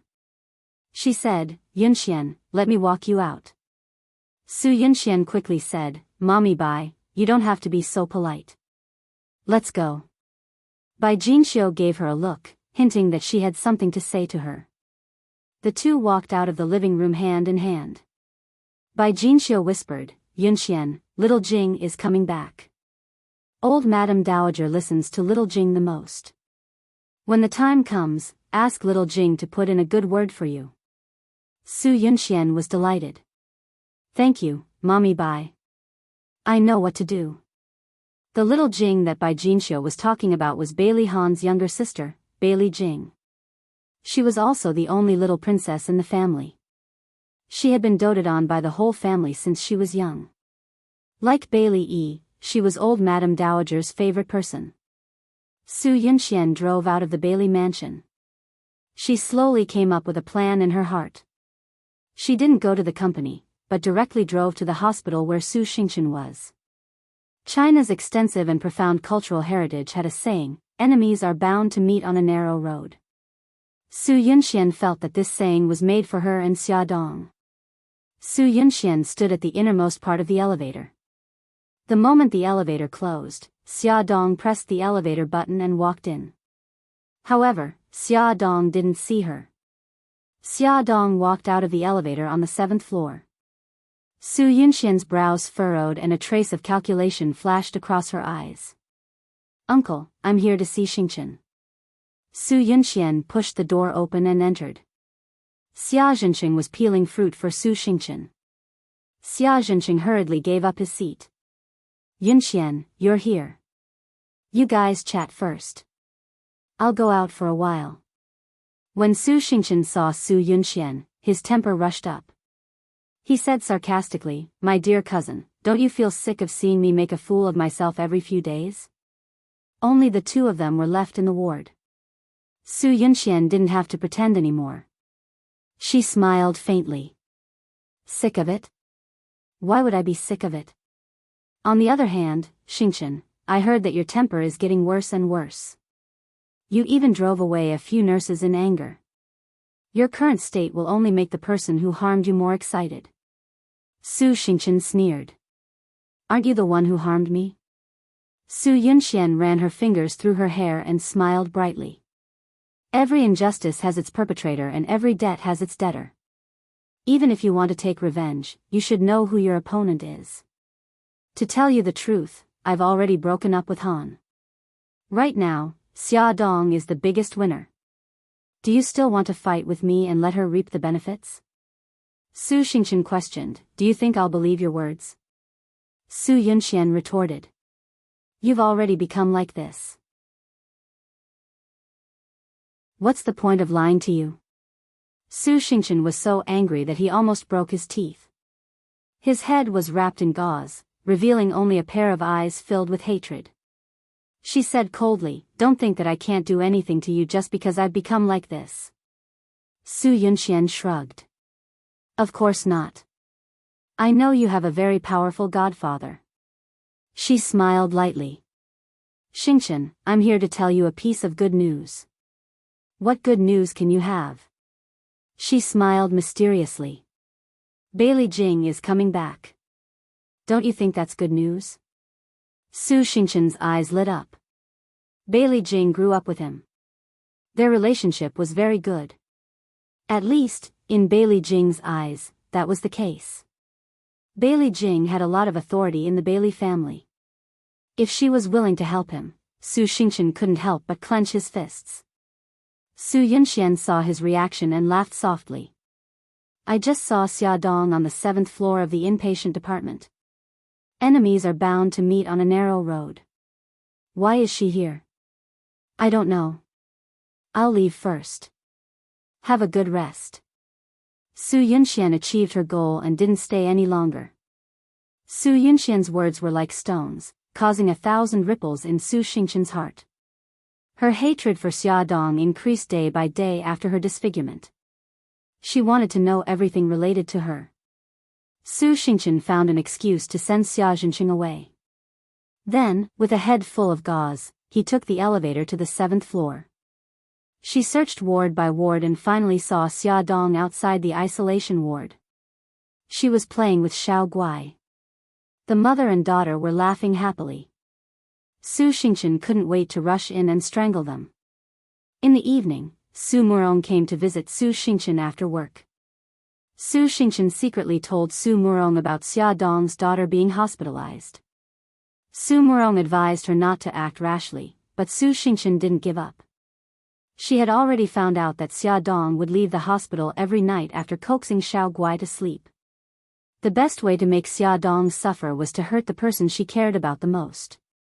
Su Xingchen's heart was twisted. As long as she thought about taking revenge on Xia Dong, she was filled with energy. At 8:00 in the evening, Bailey Han came to visit Xiao Guai. The two of them stayed in the ward to accompany Xiao Guai. Su Xingchen, who was secretly observing from outside the ward, had accumulated the hatred in her heart to its peak. It surged and howled, looking for an outlet to vent. When Xiao Guai fell asleep, Bailey Han sent Xia Dong home. The corridor was full of patients with bandages wrapped around their heads, but they didn't care. On the 12th floor, in the VIP ward, Su Xingchen's caregiver, Xiao Wang, found that Su Xingchen was missing. He searched the entire floor but couldn't find her. He anxiously called Su Murong to report. At this time, Su Murong and Xia Zhenxing had just returned home from the hospital. When they heard that Su Xingchen was missing, they hurriedly drove to the hospital. On the other side, Su Xingchen didn't go through any sterilization or protective measures. She quietly entered Xiao Guai's ward. After entering, she pulled down the curtain of the isolation ward. Under the dim light, Xiao Guai was lying quietly, fast asleep. Su Xingchen sneered. She took out a pair of white gloves from the pocket of her hospital gown and put them on. She slowly stretched out her hand, took a pillow, and covered Xiao Guai's face with it. Her hands fiercely pressed down on the pillow. Xiao Guai's entire face was covered by the pillow. Her breathing was difficult. In her sleep, her two legs kicked wildly, her hands flailed wildly, and she fiercely struggled. Her small and weak body writhed in pain under the blanket, letting out a painful, woo-woo sound. It was as if Su Xingchen had been injected with chicken blood. Her entire body was boiling with passion, and the feeling of revenge attacked her brain. She grinned and squeezed the pillow even harder. Xiao Guai's painful groans became softer and softer, and her struggling movements became weaker and weaker. At this time, the ward's door was suddenly opened. A figure flew over, grabbed Su Xingchen, and pulled her back a few steps. Su Murong rushed over. Her face was full of anger. She lowered her voice and said, "You're crazy. Come with me." "No, I'm not going, I'm going to kill her." Success was in the blink of an eye. How could she give up? Pa! Su Murong fiercely slapped her on the head. She suppressed her anger and roared, "Su Xingchen, stop messing around, come with me." Su Xingchen was stunned. Mommy actually hit her. Su Murong removed the pillow from Xiao Guai's face and casually threw it on a chair. She bent down to check Xiao Guai's breathing. She quickly grabbed Xiao Guai's wrist and dragged her out of the ward. The two of them looked like they were being chased by a monster. They hurriedly returned to the 12th floor. "Xingchen, where did you go? Your mommy and I were worried to death." Xia Zhenxing and Su Murong split up to look for Su Xingchen's whereabouts. When they heard that Su Murong had found her, they hurriedly rushed back from the upper floor. "Hubby, Xingchen couldn't sleep, so she went downstairs for a walk. Look at you sweating so much. Hurry and go wash up." Su Murong considerately handed a towel to Xia Zhenxing and pushed him into the bathroom. Only the mother and daughter were left in the room. Su Murong coldly said, "Xingchen, come with me." Su Xingchen knew that she was angry, so she didn't dare to say anything. She silently followed her out the door and to the rooftop. "Pa!" Su Murong slapped Su Xingchen's head. It looked fierce, but it avoided the wound on her face. "Mommy." Su Xingchen touched her head with tears in her eyes. Don't call me mommy. I don't have a daughter as stupid as you. Su Murong was so angry that her whole body trembled. She pointed at her daughter's nose and said angrily, Su Xingchen, you used to be quite smart. How did you become an idiot now? Do you think that you can get revenge on Xia Dong just because you killed Xiao Guai? Have you ever thought that you're a criminal now? If you add the crime of intentional homicide, even if I'm the king of heaven, I won't be able to save your life. Mommy, I am wearing gloves. They won't leave any fingerprints. Also, no one knows that I entered Xiao Guai's room. They'll definitely treat it as a medical accident. Did your head get caught in the door? Su Murong wanted to pry open her daughter's head to see what was inside. If you think that no one knows that you entered Xiao Guai's room, then how do you explain that you went missing for more than an hour? Let me tell you, when everyone finds out about the grudge between you and Xia Dong, you'll be the #1 suspect. When Su Murong heard that Su Xingchen had gone missing, she suspected that she went to Xiao Guai's room. If even she was suspicious, then what about the police? Only then did Su Xingchen come to her senses. Hatred had made her lose her mind. She couldn't even find such a simple loophole. You just have to pray that Xiao Guai doesn't die so easily. Su Murong expected better from Su Xingchen. Xingchen, I know you hate them, but revenge is a dish best served cold. Why are you so anxious now? Su Xingchen mumbled, Mommy, I was wrong. I'll let it go this time. I just felt Xiao Guai's breath. She's still breathing. Su Murong didn't scare her anymore. She sighed, Xingchen, you're Mommy's only daughter. Mommy has your best interests at heart. I definitely won't harm you. Listen to Mommy and change your temper in the future. Stay calm. Su Xingchen nodded sadly. Okay, let's go back to the room. If we're any later, your daddy will be worried again. Su Murong softened her voice. The mother and daughter went downstairs to the room. When they entered the elevator, Su Xingchen suddenly thought of something and said, Mommy, I think I've been tricked by Su Yunxian. What happened? Su Murong's delicate eyebrows furrowed slightly. Only then did Su Xingchen tell her about Su Yunxian's visit in the afternoon. He also said that Su Yunxian told her that Xia Dong was on the 7th floor.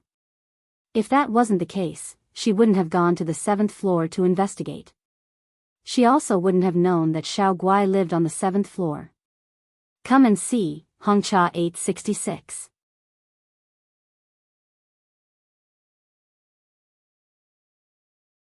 Chapter 166. Su Murong coldly snorted, Your uncle's precious daughter is much better than you. Look at how skillful she is at using someone else to do her dirty work. Xingchen, you should learn from her. Mommy, I was tricked by her. Why are you still speaking up for her? Su Xingchen said, feeling wronged. How did I give birth to such a good-for-nothing daughter like you? Su Murong poked her head with her finger and said resentfully, Think about it. Why can she use someone else to do her dirty work but you can't? Su Xingchen was startled.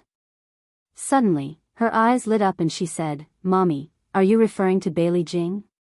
Su Murong nodded in satisfaction, think about it.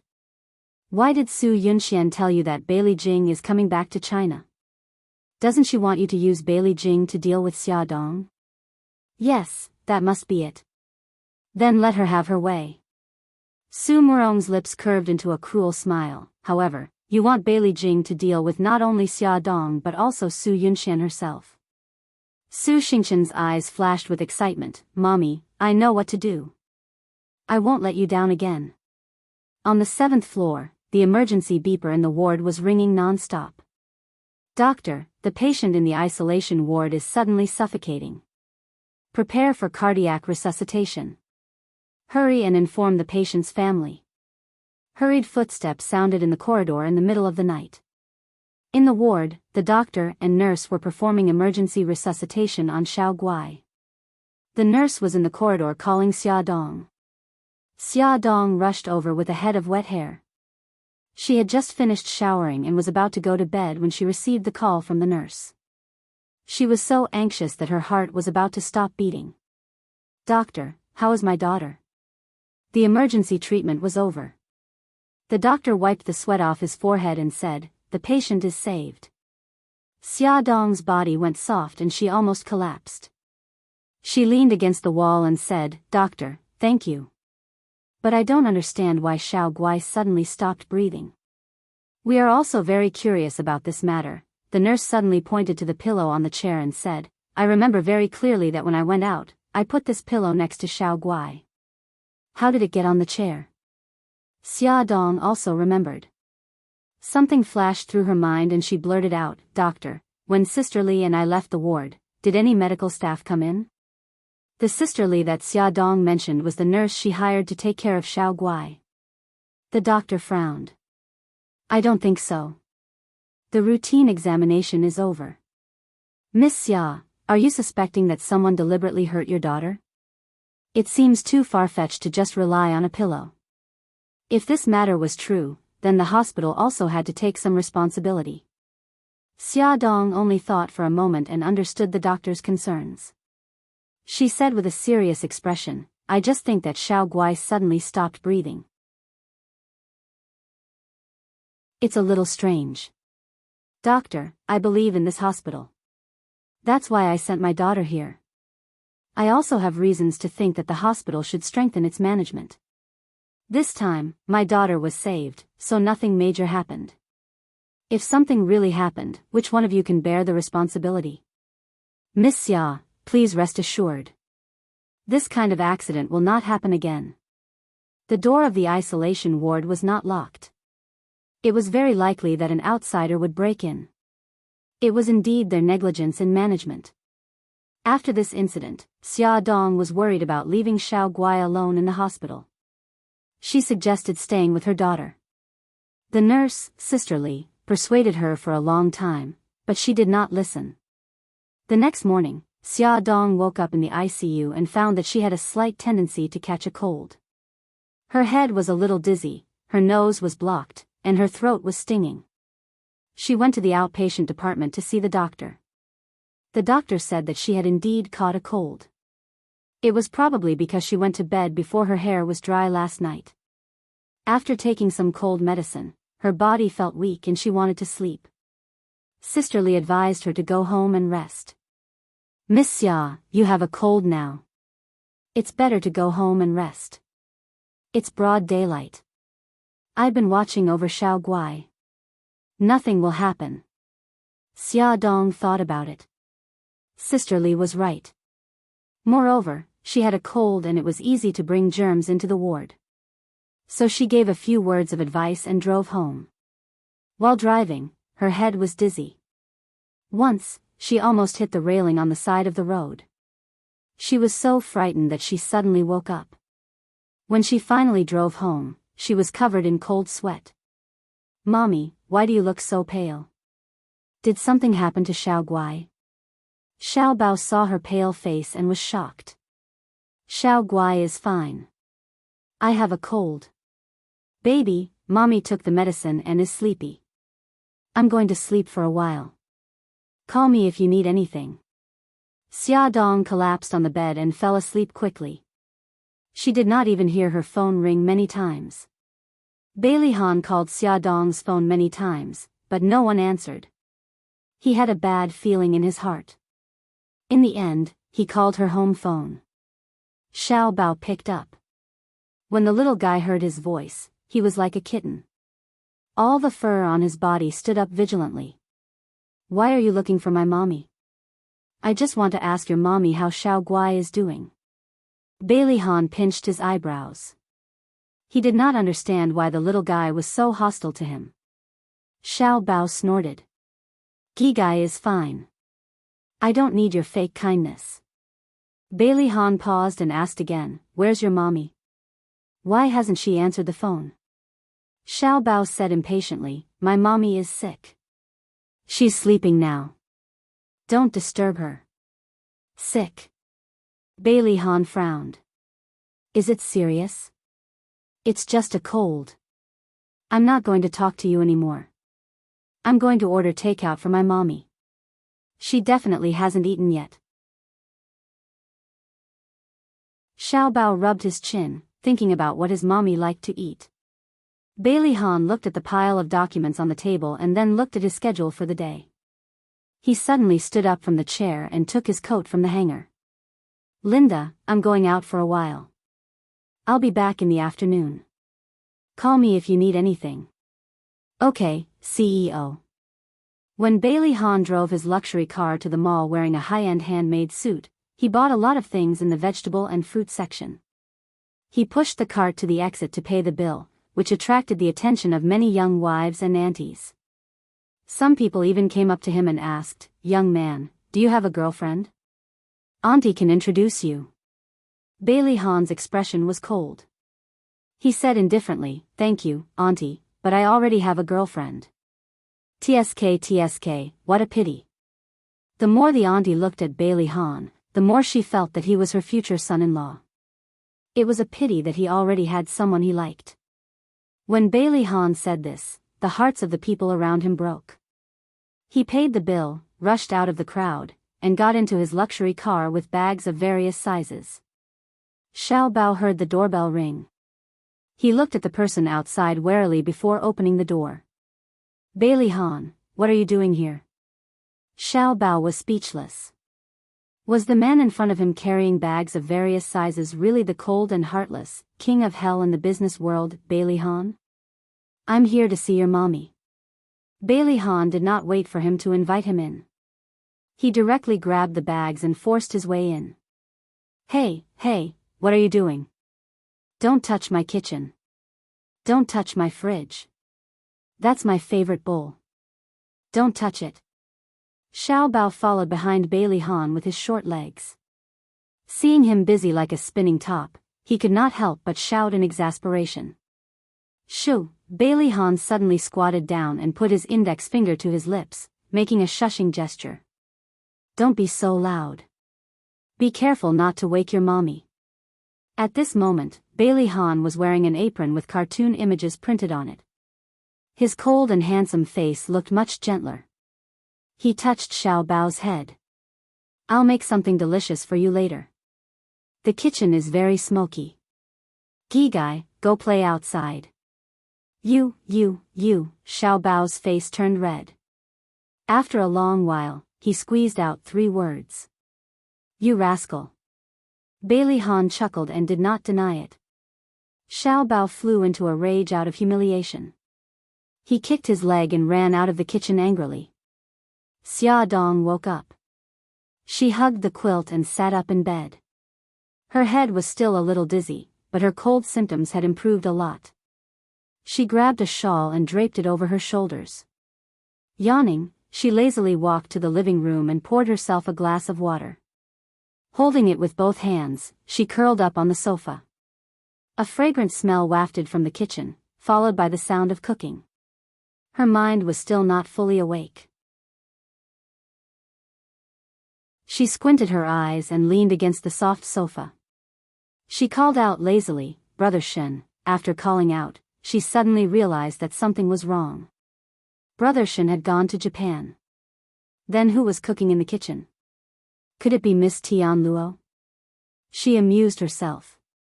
Her mouth was open foolishly when a figure suddenly walked out of the kitchen with a plate of food in his hands. Xia Dong was instantly petrified. Bailey Han looked at her shocked expression in amusement. The corners of his lips turned up. "You're awake? Just in time. The food is ready. Get ready to eat." That man in the cartoon apron must have been a figment of her imagination. She must have opened her eyes the wrong way. "Let's do it again." Xia Dong muttered to herself for a while. She trembled as she opened her eyes again. She jumped in shock. A handsome face was enlarged in front of her. He looked slightly worried. "What's wrong? Are you still not feeling well?" Why are you in my house?" Xia Dong stammered. "I heard from Xiao Bao that you had a cold, so I came to take a look." Bailey Han reached out and touched her forehead. "Have you taken your temperature? Do you have a fever?" "I've taken it. My temperature is normal." Xia Dong pulled his hand away from her forehead and looked at him steadily. Bailey Han, don't be so nice to me anymore. I'm not used to it at all. He was so nice that she felt guilty. Bailey Han chuckled. Then you'll have to learn to get used to it, because I'm going to treat you even better. His straightforward words made Xia Dong blush slightly. He patted her head. Wash your hands and get ready to eat. I'll call Xiao Bao. Add Songshu 566.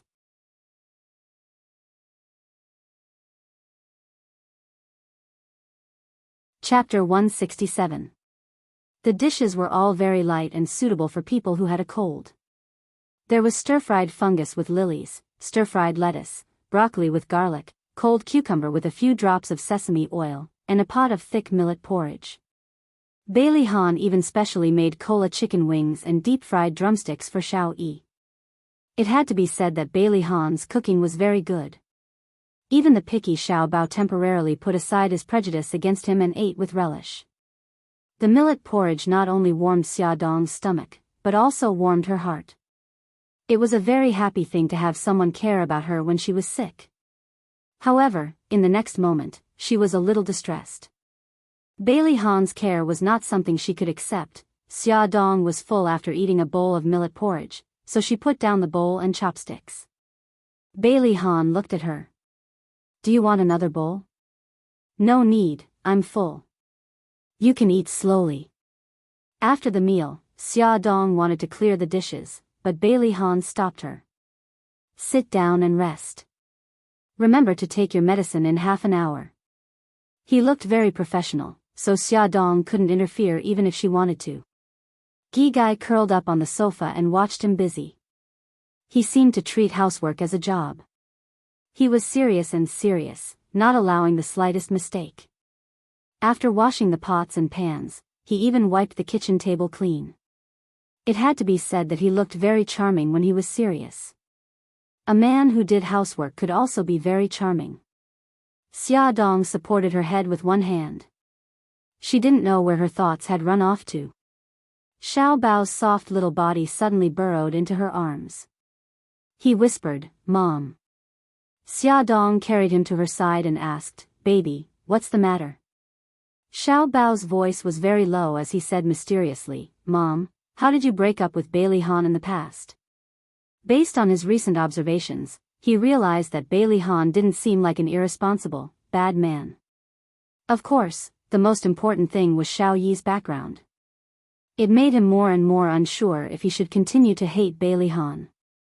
So, he wanted to figure out what was going on between his mommy and Bailey Han. Xia Dong glanced at Bailey Han, who was cutting fruits in the kitchen, and said in a low voice, "This is an adult's business. Little brat, don't worry about it." "Mom, I despise you. You always treat me like a 3-year-old. Xiao Bao shouted angrily. Bailey Han could not help but look up at the living room. All right, stop yelling." Xia Dong quickly covered his mouth and whispered, "Xiao Bao, don't let Bailey Han know that you and Xiao Guai are his children. Do you hear me?" Xiao Bao blinked. His eyes were full of questions, as if he was asking why. Xia Dong was helpless. She said softly, "Actually, I did something wrong to him in the past. He didn't do anything wrong to me, so you have to treat him better in the future." The fruit platter hit the glass table and made a crisp sound. Bailey Han's voice came from above. "What are you whispering about? Eat some fruit." Xia Dong looked up and smiled dryly. "I'm saying that Xiao Bao should treat you better because you're his elder. Isn't that right, Xiao Bao?" Her hands secretly pinched Xiao Bao lightly. Xiao Bao pouted unwillingly. "That's right, Uncle Bailey." Uncle Bailey, Bailey Han's mouth twitched. Why did he suddenly feel that he was very old? After eating the fruit, Bailey Han sat beside the mother and son. He picked up a newspaper and started reading. He looked like he was going to stay for a long time. 10 minutes passed. Bailey Han was still reading the newspaper seriously. Xia Dong and Xiao Bao looked at each other. Finally, Xia Dong coughed and said, "Bailey Han, aren't you going back to the company in the afternoon?" Bailey Han looked at the newspaper and said calmly, I've already arranged for the company's matters. Then, you're not busy? No. Bailey Han looked up at her. Are you asking me to leave? No, no. Why would I? Xia Dong waved her hand and smiled. I just think that you're the big boss of the company. You must have a lot of things to do. It's good that you're not busy, it's good that you're not busy. Xiao Bao rolled her eyes. She despised her mother in her heart. Bailey Han wasn't a monster. Why did she look like she was afraid of him? Bailey Han's lips curled up slightly. He looked at his watch. It was almost time. He poured a glass of warm water and took out some cold medicine. He placed it in front of Xia Dong. Take the medicine. Okay. Xia Dong looked like she was going to die a martyr's death. She swallowed the pill. Bailey Han actually took out a chocolate from his pocket and handed it to her. Xia Dong was petrified. Bailey Han felt a little uncomfortable under her stare. He coughed and explained, Xiao Yi likes to eat chocolate. Actually, he gave this to me, oh. Xia Dong peeled the chocolate and stuffed it into her mouth. There were only a few key words left in her mind. Xiao Yi gave it to him. After she took the medicine, he reminded her, you rest at home. I'm going to the hospital to visit Xiao Guai. I want to go too. Xia Dong jumped down from the sofa. Be good. You have a cold now. Who knows if you'll pass the virus to Xiao Guai. Why don't you rest at home and then go to the hospital to visit her? Bailey Han called out to Xiao Bao. Xiao Bao, look after your mommy. Don't let her run around. Xia Dong was unhappy. Hey, what do you mean run around? I'm not a child. Bailey Han chuckled. In my eyes, Xiao Bao is more reliable than you. Xiao Bao nodded seriously. Uncle Bailey, I strongly agree with you on this point. Xia Dong was in tears. She was completely despised by the father and son. In the end, Xia Dong couldn't persuade Bailey Han. Xiao Bao kept pestering her and she didn't go to the hospital to visit Xiao Guai. Bailey Han played with Xiao Guai in the hospital for more than an hour. After she fell asleep, he went to the company. Before he got off work, he called Xia Dong. What do you want to eat tonight? Xia Dong was shocked. He wouldn't come to help her cook again, right? She quickly said, I'll just make some porridge tonight. Don't trouble yourself. Seeing her so fearful, Bailey Han was speechless. Forget it, he'd do as he saw fit. He looked at the time and said, you don't have to make food. I'll buy it on the way and bring it over. I'll be at your place around 6. After work, Bailey Han drove to a private restaurant and took away the food that he had ordered in advance. The fragrant stewed beef brisket with tomatoes, the milky white ginseng chicken soup, and the green vegetables were placed on the table. Xia Dong and Xiao Bao couldn't help but exclaim. It smells so good. Bailey Han smiled when he saw their satisfied expressions. He picked up his jacket and said, Xiao Bao, remember to remind your mommy to take her medicine half an hour after dinner. Perhaps it was because of what Xia Dong said at noon, or because Bailey Han's role as the good guy was too deeply rooted in people's hearts, Xiao Bao's impression of him had changed greatly. He nodded and said, I know. Bailey Han smiled and touched his head. Then he looked at Xia Dong. I'm leaving first. I've already told the hospital. Xia Dong said, aren't you going to eat with us? His lips curved and his smile became gentler. I promised Xiao Yi that I would go home and have dinner with him every day. Oh, okay. Be careful on the road. Xia Dong walked him to the door. He suddenly put his arm around her shoulders and lowered his head to get closer to her. You, Xia Dong panicked and reached out to push him away. He was very strong. Her struggles were useless in front of him. He continued to get closer to her and kissed her forehead gently. He whispered, rest well. Don't make me worry. Xia Dong's delicate face flushed red. He chuckled. I like to see you shy. Ah, how could he say something so shameless? Her heart pounded. Finally, she blushed and squeezed out 2 words from between her teeth. Pervert, he laughed deeply. His voice was full of pleasure. She glared at him. What are you laughing at? Hurry up and leave. I'll leave immediately. But you have to promise me that you'll remember to miss me. He liked to tease her and see her angry face. As expected, Xia Dong was angry. Bailey Han, I order you to get out of my sight immediately. Was the world going crazy? Bailey Han had always been expressionless. Why was he teasing her so blatantly? Was he possessed by Bailey Yun? Alright, I was just joking. Don't be angry. Bailey Han knew when to stop. He rubbed her hair and smiled warmly. Hurry up and go in. The food will get cold soon. Xia Dong, who felt bullied by him, didn't even say goodbye. She closed the door and leaned against it to calm her nerves that were about to break down. Thanks to Bailey Han's meticulous care, Xia Dong recovered from her cold the next day and continued to live a lively and valiant life. Xiao Guai's illness was also much better. The doctor said that she could be discharged in 2 days. Of course, she still had to undergo chemotherapy on time to control her condition. On the day Xiao Guai was discharged, Xia Dong brought Xiao Bao and Bailey Han brought Xiao Yi. The 4 of them brought her home. Her face was as white as snow. She wore a mask and her small and soft body seemed to have lost a lot of weight. Her pair of beautiful eyes blinked as if they could speak. On the way, Xia Dong felt that something was wrong with Xiao Yi. He sat in the back corner expressionlessly and seemed to be very angry. Xia Dong turned around and whispered to Bailey Han, "What's wrong with Xiao Yi? He seems unhappy." Bailey Han also whispered, "I'm not sure either." Xia Dong glared at him.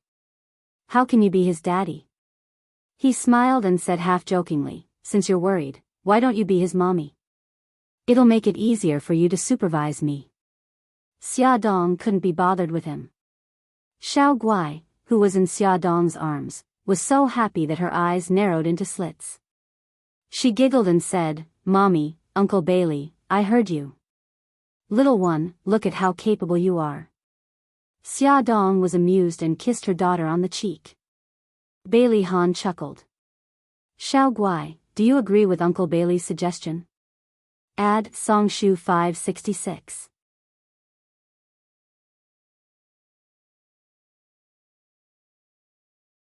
Chapter 168. Xiao Guai blinked her big beautiful eyes and pondered seriously. "But if mommy becomes Brother Yi's mommy, won't I have to marry uncle?" Xia Dong said nervously, "Xiao Guai, don't say any more." Bailey Han glanced at Xiao Guai. "Yeah, that's right." Xiao Guai let out an "oh," and her next words almost made Bailey Han vomit blood. She said, "Then I can't agree to it. I want Uncle Shen to be my daddy." Bailey Han's face darkened. "Why?" "Because Uncle Shen loves my mommy a lot." Xia Dong's face darkened. "You little brat, what do you know about love? Don't talk nonsense." "I'm not talking nonsense. Mommy, if you don't believe me, you can ask brother." Xiao Guai turned her little head to look at the back seat and shouted, "Brother, brother, am I right?" Although their conversation was soft, it couldn't be hidden from Xiao Yi and Xiao Bao who were sitting in the back seat. Xiao Yi's face darkened and she clenched her fists in anger. Xiao Bao was speechless at their conversation, but he couldn't dampen his sister's spirits, so he could only nod. "Look, mommy. Brother agrees with me." Xia Dong said helplessly, "Yes, yes. You're the best." Bailey Han was very unhappy. Mika Keto occupied a very important position in the children's hearts. It wasn't easy to defeat him. From the time Xiao Yi went to the hospital to pick up Xiao Guai until the time he and Bailey Han left Xia Dong's house, he didn't say a word or smile. The way he looked at Xia Dong frightened her. It wasn't a look that a 4-year-old child should have. It was filled with deep resentment. Whenever Xia Dong thought of the look in his eyes when he left, she would feel flustered. Could it be that he had discovered something? The next day, he told Xia Dong the answer himself. He suddenly appeared alone in front of Xia Dong's house. Xia Dong heard a knock on the door. She opened the door but did not see anyone. Just as she was about to close the door, she heard Xiao Yi's cold voice. "I'm downstairs." She lowered her head and indeed saw Xiao Yi standing at the door. His handsome little face was covered with a layer of frost and his dark eyes were staring at her sharply. "Xiao Yi, why are you here alone?" Xia Dong was surprised and invited him in with a smile. He strode over with his short legs and sat on the sofa obediently. He looked at her coldly. "I have something to tell you." Xia Dong poured a glass of fruit juice for him and sat across from him. "Xiao Yi, what do you want to tell me?" Xiao Yi's eyes revealed a deep resentment and he asked word by word, "Why did you abandon me?" Xia Dong's breathing suddenly stopped and her heart almost stopped beating. She gritted her teeth fiercely and came back to her senses. She forced a smile. "Xiao Yi, what are you talking about?"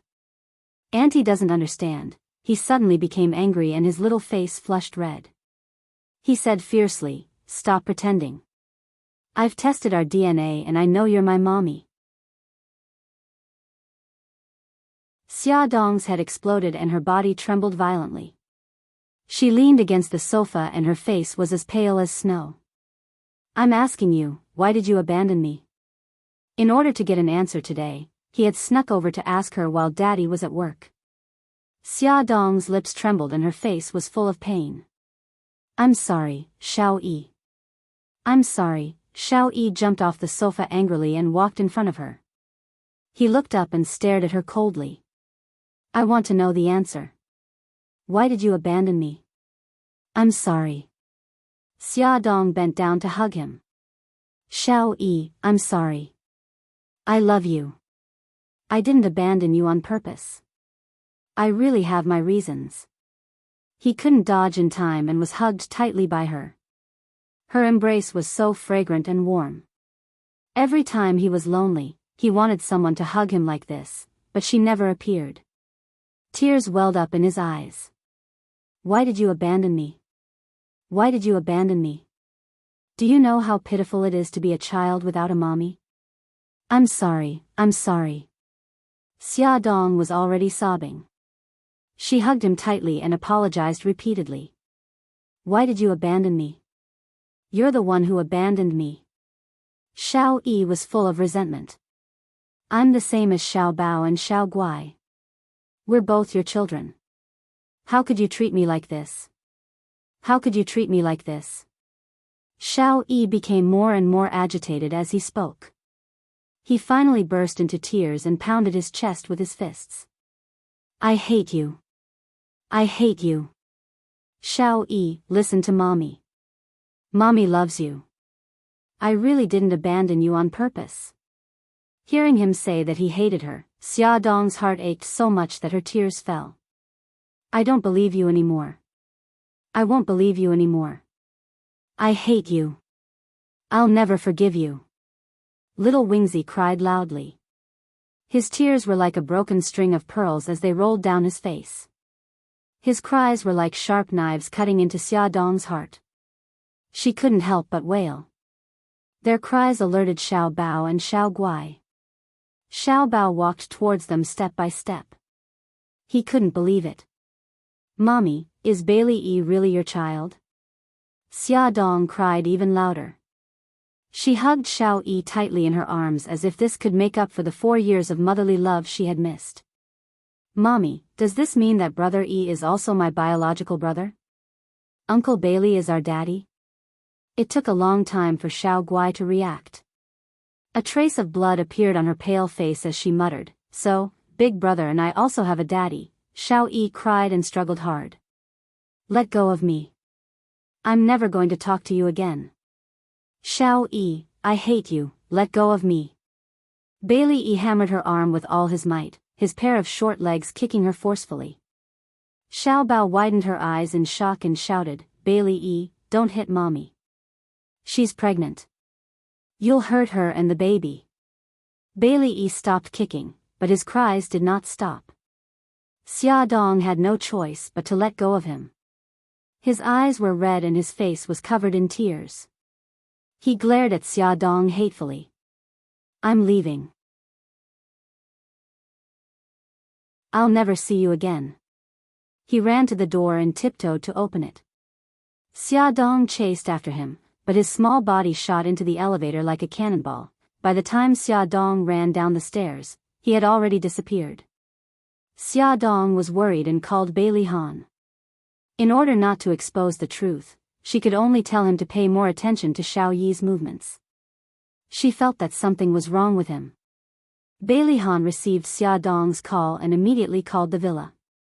After the butler received the call, he ran upstairs to look for Bailey Yi, but he was nowhere to be seen. The butler anxiously reported, young master is missing. His car is also missing. Bailey Han took his coat and walked out of the office while making a call. He calmly ordered, pull up the surveillance video outside the villa and see when he disappeared. By the time Bailey Han returned to the villa, the butler had already ordered a group of servants to go out and look for him.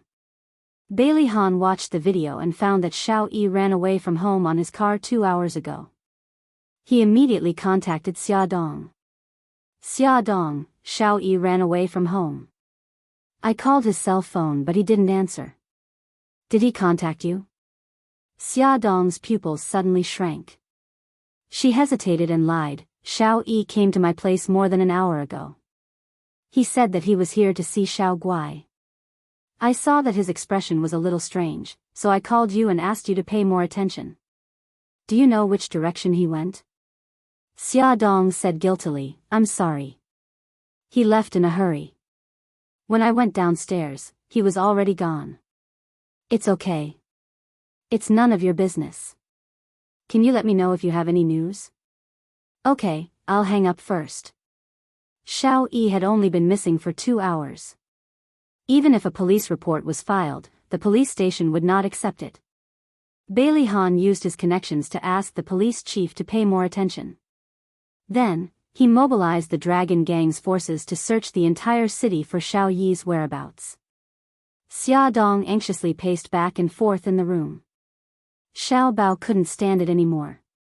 He pursed his lips and said, Mom, there's no use for you to be anxious. You have to believe in Bailey Han's ability. He will definitely find Xiao Yi. Moreover, Xiao Yi is so smart. He won't be in any danger. Xia Dong sighed. I know that he's smart, but no matter how smart he is, he's only a 4-year-old child. If he really meets bad people, how can he fight against them? Xiao Bao still wanted to persuade her, but she suddenly shook her head and said, I can't wait any longer. Xiao Bao, do you know where Xiao Yi likes to go? Xiao Guai raised his arm and said in a childish voice, Mommy, I know. Brother Yi likes zoos and amusement parks. Gigai is so smart. Xia Dong patted her daughter's head and asked Xiao Bao, do you have a different answer? Xiao Bao thought for a moment. And the beach. Xia Dong texted the 2 children's guesses to Bailey Han. She also decided to go to the beach to try her luck. Because she was worried that something would happen to Gigai when she wasn't home, Xia Dong armed her to the teeth. She took the 2 children with her to the beach to look for Xiao Yi. The sunset was quiet and calm on the beach in the evening. The sea washed over the beach. From time to time, shells and small fish were stranded on the shore. Xia Dong put a sun hat on Xiao Guai. She carried her and looked around the beach, hoping to find Xiao Yi. Xiao Bao walked beside her and craned his neck from time to time to look here and there. He was also a little anxious. Although he used to hate Bailey Yi, when he found out that Bailey Yi was his brother, his rejection of Bailey Yi lessened a lot. He even slowly began to accept him. Mom, you and Xiao Bao are over here. I'll go over there and take a look. Xiao Bao pointed at a rocky mountain. I don't think so. Let's go over together. The rocky mountain looked a little steep. What if Xiao Bao got into an accident? The three of them walked over to the rocky mountain. Xia Dong looked at her feet seriously and didn't notice what was in front of her. Suddenly, she heard her daughter exclaim, "Hey, Mommy, isn't that Uncle Lin? Who's the auntie with him?" Welfare, Hongcha 866.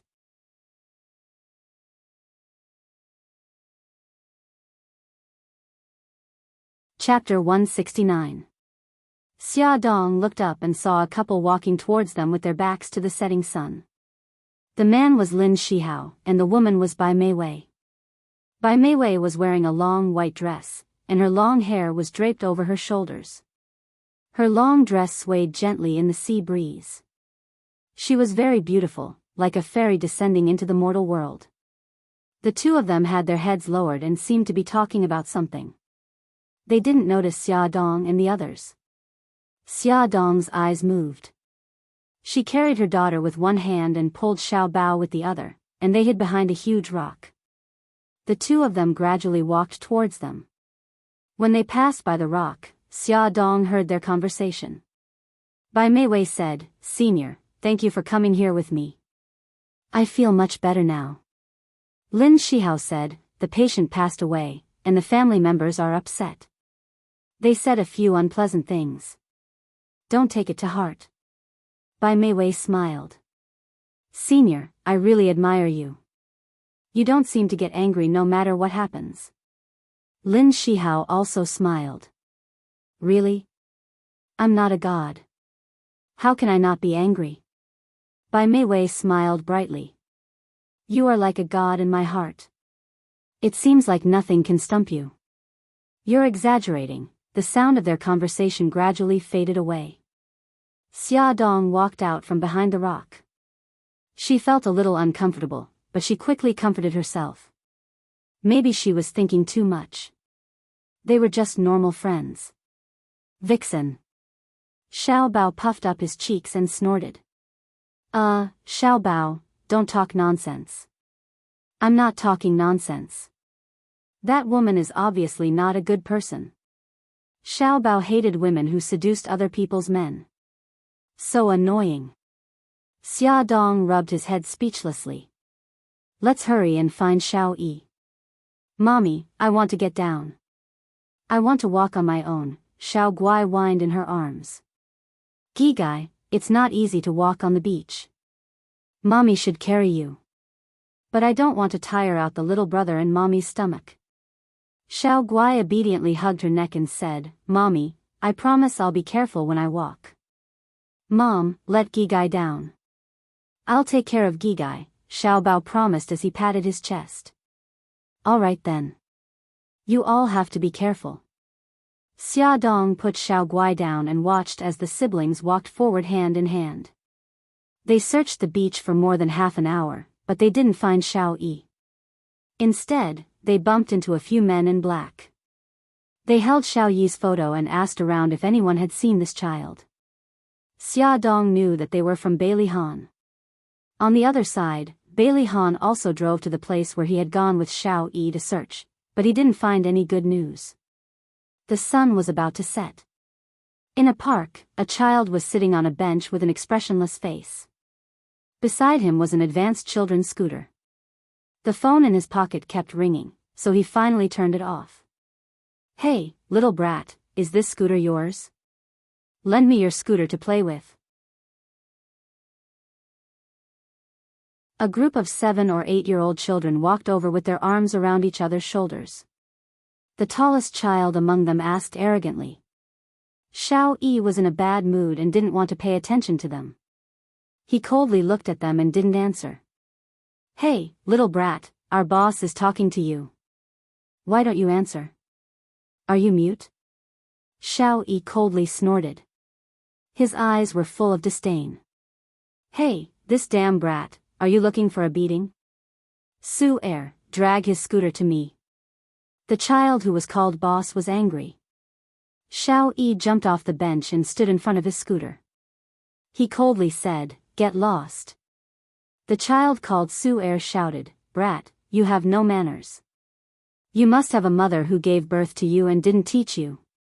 Xiao Yi was poked in his wound. His anger flared up. His eyes were like sharp knives.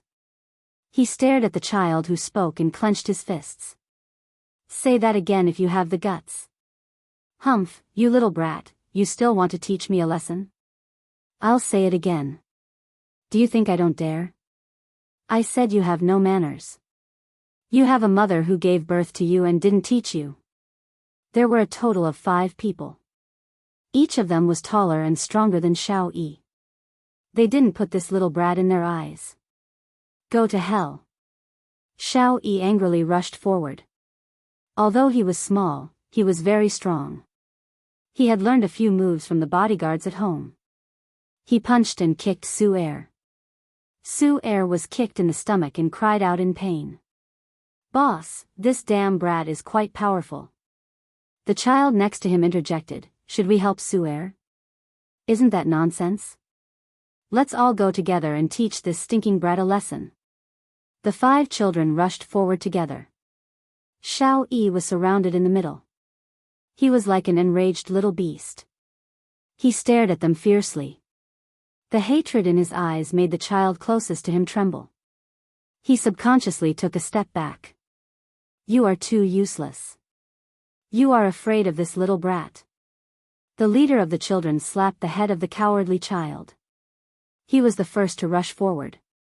He bent down and grabbed Xiao Yi's clothes. He fiercely said, Brat, you hurt my brother. I will teach you a lesson. Bah! Xiao Yi spat on his face. I am so angry. The leader of the children wiped the saliva on his face and slapped Xiao Yi's cheek. Little Wingzi tilted his head and dodged the man's slap. Little Wingzi then kicked the man's leg. The man cried out in pain and shouted at the 4 people who were still in a daze, don't just stand there. Attack! Oh, oh. The 5 of them grabbed Xiao Yi's arms, legs, and directly hugged him from behind. Slaps and fists fell like raindrops. Little brat, quickly beg us for mercy. We will let you go. Xiao Yi's face was bruised, but his expression was stubborn. He didn't let them go. His eyes were sharp and cold. He couldn't wait to pounce on them and bite them to death. What are you doing? Let him go. Suddenly, there was a fierce roar. The 5 children looked up and saw a woman running towards them with a face full of anger. They immediately let go of Xiao Yi and ran away like a swarm of bees. After returning from the beach, Xia Dong drove to a few more places, but she couldn't find Xiao Yi. She was about to go crazy from anxiety. In the end, she saw Xiao Guai leaning against the chair and falling asleep. She had no choice but to take the children home. When she passed by the park, she suddenly had an idea. This was very close to her neighborhood, so Xiao Yi might be here. Thus, she parked the car by the roadside and asked Xiao Bao to take care of the sleeping Xiao Guai. She ran in to try her luck. Unexpectedly, she saw a group of children bullying Xiao Yi from afar, so she rushed over to scold them. She didn't expect to see Xiao Yi with a face full of injuries. Xiao Yi, don't be afraid. I will take you to the hospital right away. Xia Dong's heart almost stopped beating. She pounced on him to hug him, but he pushed her away. He said coldly, go away. I don't need you to care about me. Xia Dong's nose twitched. She choked and said, do you know that because you went missing, we were all very worried? Your daddy is still looking for you everywhere. How can you be so willful? He said coldly, I'm willful. That's because I was born to a mother and raised by no mother. His words were like a sharp knife stabbing into her body, and it hurt her to the core. Tears welled up in her eyes, and she dug her nails into her palms. Okay, you can hate me. But if you are so willful, how can you face daddy who loves you? Xiao Yi, Gigai, listen to me and let me take you to the hospital, okay? She said the last sentence almost in a pleading tone. His dark eyes moved, and he stared deeply into her quietly crying eyes. His heartless words cut into her heart.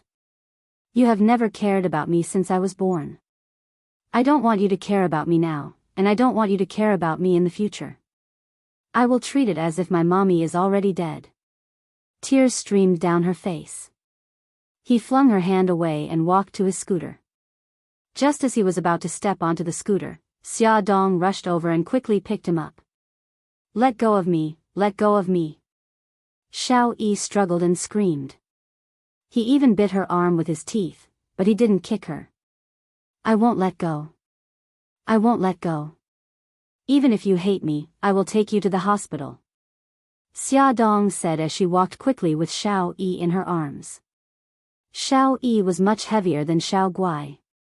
When they reached the entrance of the park, Xia Dong was already tired, but she still gritted her teeth and carried him to her car. Bao Bao, I will put Xiao Yi in the back seat. Look after him. Xia Dong put Xiao Yi in the back seat and instructed Xiao Bao. Xiao Yi was in a sorry state. His face was injured, and the corner of his mouth was red and swollen. Xiao Bao's pupils contracted when he saw him like this. He desperately grabbed onto him as he tried to escape and said angrily, Don't be so childish, okay? Behave yourself. The car door slammed shut and Xia Dong started the car. Xiao Yi wanted to escape, but he didn't have the chance. He gradually calmed down. Xiao Bao sighed in relief and poked his arm with his finger. There was concern in his voice that even he didn't notice. What happened to your injuries? Did you get into a fight with someone? Little Wingzi hissed in pain when his finger poked Little Wingzi's arm. Xiao Bao quickly retracted his finger. Is your arm hurt too? Xiao Yi made a soft sound and turned his little face away awkwardly. He didn't want to talk to him. Xiao Bao's eyes darted around. He suddenly thought of something and dug around in his little backpack. He pulled out a tube of ointment, twisted the cap, and said, Turn your head around. Xiao Yi snorted and ignored him. I told you to turn your head around. You're so awkward. Xiao Bao didn't dare to casually pull him for fear of touching his wound. However, Xiao Yi didn't want to cooperate, so he had no choice but to be magnanimous and move to the other side of him. He applied some ointment on the ointment with his small finger and reached out to Xiao Yi's eyes. Xiao Yi frowned. What are you trying to do? Welfare, Xinwu 799.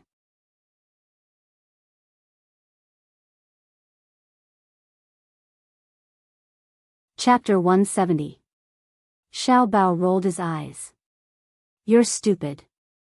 Isn't it obvious that I'm going to help you apply medicine? Don't move. Xiao Yi's eyes flickered, but he really didn't dodge. Xiao Bao was very serious as he gently rubbed the medicine on his wound bit by bit. Xia Dong saw through the rearview mirror that Xiao Bao was applying medicine for Xiao Yi, and Xiao Yi didn't struggle or resist. Her mood instantly improved. No matter what, there was still affection between the two children. Xiao Yi wouldn't be so lonely in the future. Bailey Han quickly arrived at the hospital. Xia Dong and the others were sitting on a bench in the corridor. The injuries on Xiao Yi's face had already been treated. The corner of his mouth was the most serious, red and swollen. The sleeves of both of his arms were rolled up high, revealing patches of bruises and bruises. His heart ached and he was angry. It took him a long time to control his anger. He asked in a low voice, Why did you run away from home? Xiao Yi hung his head. I didn't run away from home. I just wanted to have some peace and quiet outside before going home. Peace and quiet. Bailey Han didn't know whether to laugh or cry at his mature thinking. He frowned and said, How did you end up like this? Did you get into a fight with someone? Yeah. He was honest and admitted his guilt. Bailey Han looked stern. Why did you get into a fight? Xiao Yi looked up at him. His eyes were covered with a layer of mist. They wanted to take my scooter and said that I was a child who had a mother but didn't raise her. Bailey Han's bellyful of reprimanding words were all blocked. His throat was unbearably dry. Xia Dong wasn't any better. Her heart was full of bitterness. Bailey Han was silent for a while.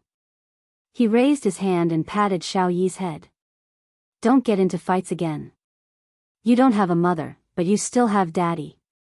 Don't make Daddy worry again, okay? Uh-huh. Xiao Yi nodded.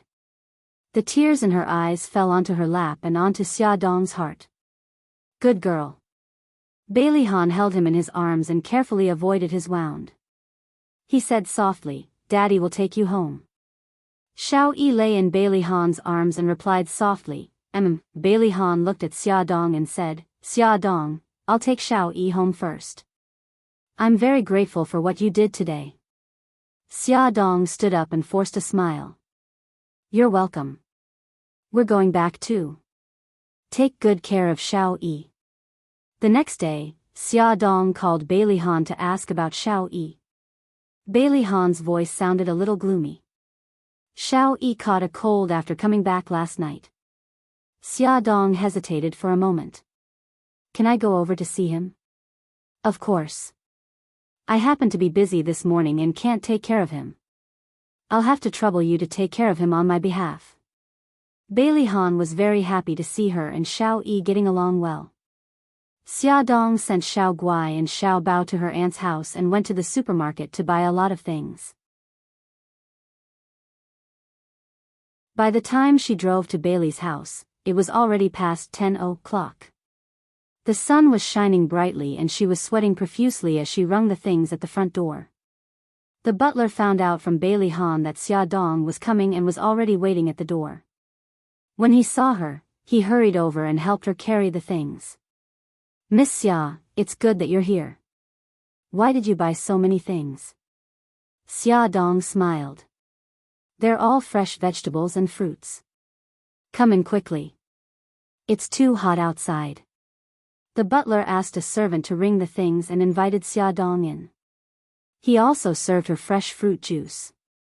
Butler, how's Xiao Yi doing now? Little master had a high fever last night. Dr. Su gave him an 4 drip and his fever went down this morning. He's sleeping soundly now. Can I go up and see him? Of course. Miss Xia, this way please. The butler had already received orders from Bailey Han that no matter what request Xia Dong he had to satisfy her. This was the first time Xia Dong had walked into Xiao Yi's room in the villa. It was similar to the room in the old mansion. Other than the height of the furniture, it was decorated a little like an adult's room. Even the bedding was dark and did not look like a child's room at all. Xia Dong immediately felt that Bailey Han was a failure as a father. From her expression, the butler could sense her dissatisfaction. He wiped the sweat from his forehead and said, Miss Xia, the room's layout was actually ordered by Little Master. It doesn't look like a child's room. Their Little Master was a famous little old man. Miss Xia, I'll go down first. Take your time to look around. On the bed, Xiao Yi was curled up into a small ball. It was a position where he did not feel safe. There was an uneasy expression on his face. His handsome eyebrows were knitted together and his thin lips were tightly pursed. He looked like he was suffering in his sleep. Xiao Yi. Xia Dong did not dare to speak too loudly for fear of waking him up. She softly called his name and gently stroked his eyebrows with her fingers. Mommy. Mommy. He seemed to be having a nightmare. Suddenly, a frightened expression appeared on his face and he muttered, Mommy. Don't abandon me. Xia Dong held his hand and said softly, Baby, Mommy is here. Mommy won't abandon you. I won't abandon you. Xiao Yi seemed to hear her comforting voice and gradually calmed down. Xia Dong bit her lip and used her other hand to pull the blanket up a little to cover him. When she wanted to quietly pull her hand out, Xiao Yi moved his body uneasily. She could only let him hold her hand.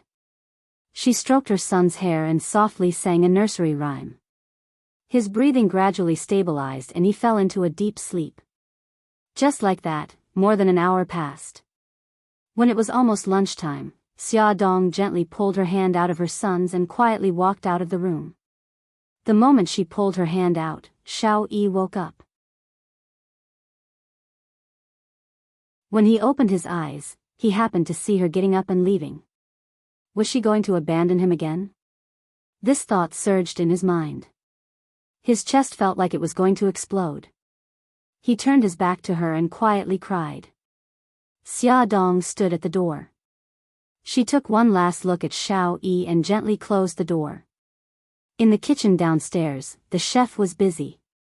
When he saw Xia Dong come in, he hurriedly said, Miss Xia, quickly go out. The smell of cooking oil is too strong here. Xia Dong smiled. Leave lunch to me today. The chef was stunned. How can this be? You're a guest. Xia Dong snatched the kitchen knife from his hand. I'm here to take care of Xiao Yi today. I'm not a guest. The chef had no choice but to let her have the kitchen. When she went out, she bumped into the butler. Just as she was about to say something, the butler shushed her and said in a low voice, Young master agreed to this. You can go do other things. The butler had a deep understanding of Bailey Han's thinking. When Xia Dong came out of the kitchen, there was not a single servant in the villa. It was as if only she and Xiao Yi were left. Although Xia Dong felt that it was a little strange, she did not think too much about it. After washing her hands, she went upstairs to call Xiao Yi for lunch. Xiao Yi was lying on the bed with his back to the door. She called out to him softly. She didn't leave? Xiao Yi tensed up and pricked up his ears. He heard her approach the bed and sit down beside him. She gently stroked his hair. Xiao Yi, get up and eat. You can sleep after eating, okay? His body froze and he turned around to look at her. His dark eyes were filled with complicated emotions. Be good. Get up and eat. Xia Dong carried him from the bed and smiled gently. Do you want me to carry you downstairs or do you want to walk downstairs yourself? He was very greedy for her embrace, but he still pushed her away and said coldly, I said I don't want to see you. She was very hurt, but the smile on her face did not change. I'll leave after you finish eating. Xiao Yi, don't hurt your body because you're angry with me, okay? He looked at her quietly, and she looked at him quietly. Finally, he turned his face away and said coldly, I want to get out of bed. Okay, I'll get some clothes for you. Xia Dong put him down on the bed and took a jacket from the changing room for him to put on. When they went downstairs, he walked in front of her with his head held high and his chest out. He walked carefully step by step. Although most of the dishes on the table were vegetarian, they were all his favorite dishes. The sour cold fern root powder whetted his appetite as soon as it entered his mouth. She had also made fragrant and sweet corn porridge. After the meal, there was also a small dessert, stewed double-skin milk. However, she had only prepared a small portion, so he didn't eat to his heart's content at all. Seeming to know his dissatisfaction, she smiled and explained, You're sick, so you shouldn't eat too much. I'll make a few more desserts later and put them in the fridge. You can eat them at night, but you can't eat too much. It's not good for your health if you eat too much at night. He curled his lips coldly. Okay, I got it. You're so long-winded. She smiled and let him play in the living room for a while. She cleared the table and was about to wash it when a maid appeared out of nowhere and said, Miss Xia, I'll wash it. Okay, I'll have to trouble you then. Xia Dong didn't stand on ceremony and went to the living room to accompany Xiao Yi. Xiao Yi sat on the sofa and watched the television, ignoring her existence. She took the chessboard over and said, Xiao Yi, play chess with me, okay? He looked at her coldly. Do you know how to play chess? She smiled sheepishly. It's such a high IQ game. Of course. I don't, then what do you want to play? Actually, she didn't want to play chess at all.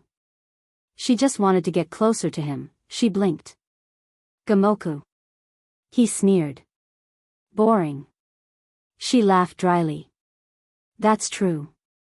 Forget it then. He took the black stones nonchalantly. I'll take the white stones and you take the black stones. You go first. Oh, okay. The corners of Xia Dong's lips curled up slightly. The mother and son pair laid on the small table and started to play chess.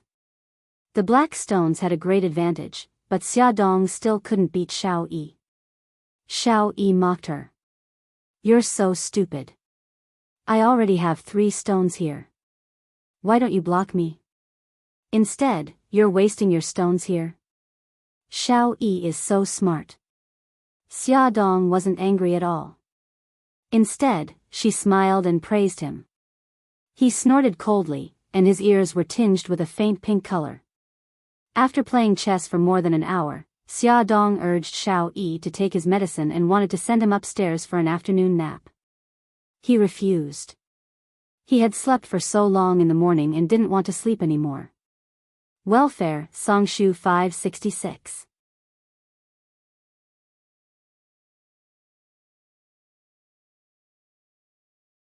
Chapter 171. She had planned to go to the kitchen to make dessert while he was taking a nap. Since he didn't want to sleep, she bent down and asked him, I'm going to make cookies and cakes. Do you want to help? He curled his lips coolly with a look of disdain. No. Xia Dong didn't take it to heart. She smiled and said, then you play by yourself. I'm going to the kitchen. Xia Dong first inspected the villa's kitchen. The ovens, cake molds, biscuit molds, egg splitters, measuring cups, and other utensils needed to make cakes and biscuits were all very complete. Coupled with the other ingredients she had bought, it was very easy to make delicious cakes and biscuits. First, she planned to make Xiao Yi's favorite chocolate chestnut cake. She cut the butter and dark chocolate into small pieces and put them into a bowl with fine sugar and milk. She heated it over water and stirred it continuously until it completely melted and turned into a liquid. Then, she beat the eggs and poured them into the chocolate mixture. She mixed them evenly, then added flour, cocoa powder, and baking powder, and mixed them evenly into cake batter. She put the batter into a grinding tool and baked it for later use. Next, she made the chestnut cream filling. Sifting the chestnuts was a very time-consuming task. Xia Dong worked for about half an hour before she finished sifting the ripe chestnuts into chestnuts. She sighed deeply and rubbed her aching waist. She inadvertently looked up and saw Xiao Yi standing at the kitchen door. When their eyes met, Xiao Yi felt as though someone had caught her in a pigtail. She guiltily tried to cover up and said coldly, I'm afraid you'll blow up the kitchen, so I'm here to keep an eye on you. Xia Dong grinned. Okay, you're welcome to keep an eye on me. She lowered her head and continued working. After she finished making the chestnut cream filling, she put it into the floral tape. She cut a hole in the floral tape and squeezed the chestnut cream filling onto the cake. She carefully handled every step and didn't notice that Xiao Yi, who was originally standing at the door to keep an eye on her, had disappeared. Then, a glass of fresh lemon juice suddenly appeared near her right hand. She looked down at Xiao Yi by her feet. Xiao Yi pouted and raised her chin coolly. If you blow up the kitchen, you can use this glass of lemon juice to put out the fire. Xia Dong smiled, but she didn't expose him. If the kitchen didn't explode, would have drunk this glass of lemon juice in order not to waste it. He snorted. That's your business. You don't have to report to me. I'm going out to play. Wait a moment. Xia Dong quickly cut a small piece of cake and put it on a plate. She took a fork and squatted in front of him. Supervisor, the cake is ready. Try it first. The aroma of the freshly baked cake wafted in the air. He, who liked sweets, was immediately attracted by the cake on the plate. However, he was unwilling to show his liking in front of her. He turned his face away and said, I'm still very full. I don't want to eat. It's okay. I'll leave it for now and eat it when you're hungry. Xia Dong put the plate back on the table with a smile. Next, I'm going to make a nice and delicious snack, purple potato balls. Supervisor, do you want to continue to supervise here? It's none of your business. Xiao Yi said coldly. He didn't even look at her. He straightened his chest and walked out of the kitchen. Xia Dong watched his short figure disappear at the door and smiled bitterly. However, when her gaze landed on the glass of lemon juice, her heart warmed a little. Compared to making chocolate chestnut cake, making purple potato balls was much easier. purple potato balls were suitable for eating immediately.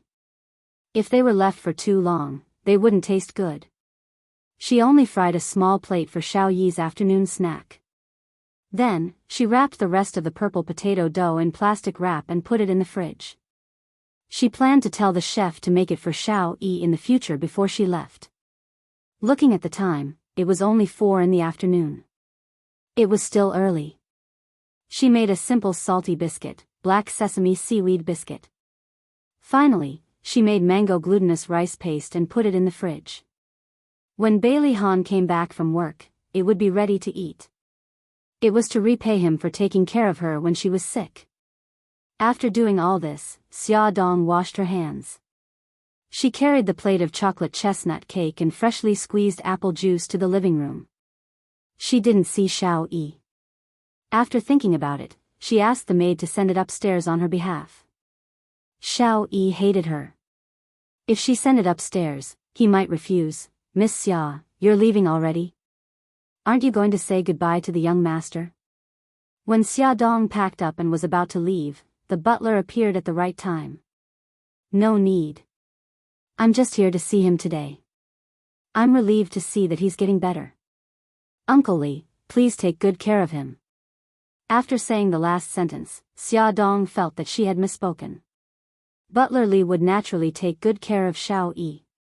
She had no right to ask, so she smiled apologetically. "Uncle Li, I didn't mean anything else." "I understand, Miss Xia." Uncle Li was a kind person. He smiled kindly and said, "I know Miss Xia is sincerely looking out for the young master. The sun is still very hot outside. You should rest for a while before leaving." "No, I have to go home to take care of the children." "Uncle Li, thank you for your hospitality." Xia Dong was grateful that he deliberately gave her the opportunity to be alone with Xiao Yi. The maid sent the cake and drinks to Xiao Yi's room. He asked expressionlessly, "Why isn't she coming up?" The maid was stunned for a moment before she reacted. "Young master, Miss Xia is leaving." Xiao Yi jumped down from the chair and ran to the stairs. He happened to see Xia Dong saying goodbye to the butler and then walking towards the garage under the scorching sun. There was a hint of struggle in his eyes. In the end, he gritted his teeth and ran back to his room without looking back. The cake was soft, fragrant, and sweet. It tasted very good. After eating one piece, he couldn't help but want to eat a second piece. However, the maid refused to cut the cake for him. "Young master, Miss Xia instructed before she left that you can't eat too much dessert. Otherwise, you won't be able to eat dinner tonight." Xiao Yi's face darkened and he didn't say anything. "Although you can't eat cake anymore, Miss Xia still prepared purple potato balls for you." The maid brought over a small plate of purple potato balls. It was really a very small stack. Xiao Yi counted and there were only 5 in total. After Xiao Yi ate one, his eyes immediately became heart-shaped. It was too delicious. Unfortunately, it was very little. The maid seemed to see his regret. She smiled and said, when Miss Xia left, she had already refrigerated the purple potato balls. "If you like them, the chef can make more for you tomorrow." Xiao Yi suddenly pushed the empty plate away and said coldly, "Don't mention her in front of me in the future." What was she doing now? Was she trying to make it up to him? Did she think that he would forgive her if she treated him a little better? Bailey Han deliberately got off work early and went home early. However, he still missed Xia Dong, so he was a little upset. The butler observed his expression and took out the mango glutinous rice paste from the fridge. He put it on a snow-white plate and placed it in front of him. "Young master, Miss Xia specially asked me to leave this for you." Bailey Han's lips immediately curled up. He didn't really like sweets, but because she made it, it was full of temptation in his eyes. He picked up a glutinous rice paste and took a small bite. The glutinous rice paste was fragrant and soft, and the sweetness was very light. It wasn't greasy at all, and it was cold to the touch. It spread from his mouth to his stomach. He took a second bite and there was the sweetness of mango. He frowned. "There's mango?" The butler was shocked. I'm sorry, young master. I didn't know it was mango-flavored. Bailey Han said lightly, it's okay. He took another bite. The butler was so anxious that he stomped his feet. Young master, you're allergic to mangoes. Don't eat it. Bailey Han acted as if he didn't hear him. He finished the glutinous rice paste in his hand and reached out for the rest on the plate. The butler was so excited that he wanted to snatch the plate, but under his sharp gaze, he could only give up on the idea. The butler watched him eat the glutinous rice paste without batting an eyelid, and tears streamed down his face. It's over, it's over. Young master will definitely be allergic. Bailey Han quickly finished the remaining 3 glutinous rice paste on the plate. As the butler expected, in less than 10 minutes, he had a red rash all over his body, including his face. His lips were swollen, and his handsome image was completely ruined. The next day, Xia Dong called the villa. It was the butler who picked up. Uncle Li, has Xiao Yi recovered from his cold? The butler sighed. Young master's illness has recovered, but young master is sick again. Xia Dong was shocked. What's wrong with Bailey Han? The butler hesitated for a moment and said, young master is allergic to mangoes. Xia Dong immediately thought of the mango glutinous rice paste she made and felt bad. She had done it out of kindness, but she didn't expect that it would harm him. Is it serious? He has a red rash all over his body and it's very itchy. Although he took anti-allergy medicine, the rash still hasn't subsided. Xia Dong felt even more guilty. Is he at home today? Yes, young master can't go to the company in his current state. If young master, who had a red rash and a sausage mouth, went to the company, it would definitely cause a huge uproar. His image as a Prince Charming would be completely ruined. Xia Dong was so ashamed that she couldn't show her face. Uncle Li, is there anything else he's allergic to or doesn't like? Please let me know. Young master is allergic to mangoes and peaches. He doesn't like sweets. He's fine with other things, but he has high standards for taste. Young master Bailey's mouth was picky, and this was a well-known fact in the Bailey family. Okay, I got it. Thank you. Xia Dong was responsible for the trouble she caused. She specially consulted the doctor and spent more than 2 hours making a pot of rock sugar white fungus soup. She specially sent it to Bailey Han's house. When she saw Bailey Han, she almost didn't recognize him. He was wearing a long shirt and trousers to cover the red rash on his body, but the rash on his face was completely exposed. The red and swollen lips had subsided a lot, but he still looked funny, a little like Liang Chao's sausage mouth in East Meets West. Attention, Hongcha 866.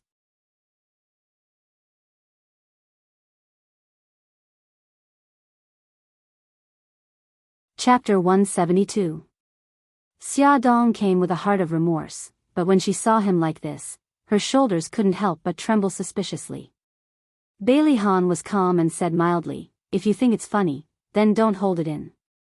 Pfft, I'm sorry. Xia Dong hurriedly covered her mouth and tried her best to hold back her laughter. It took a lot of effort for her to disperse the laughter.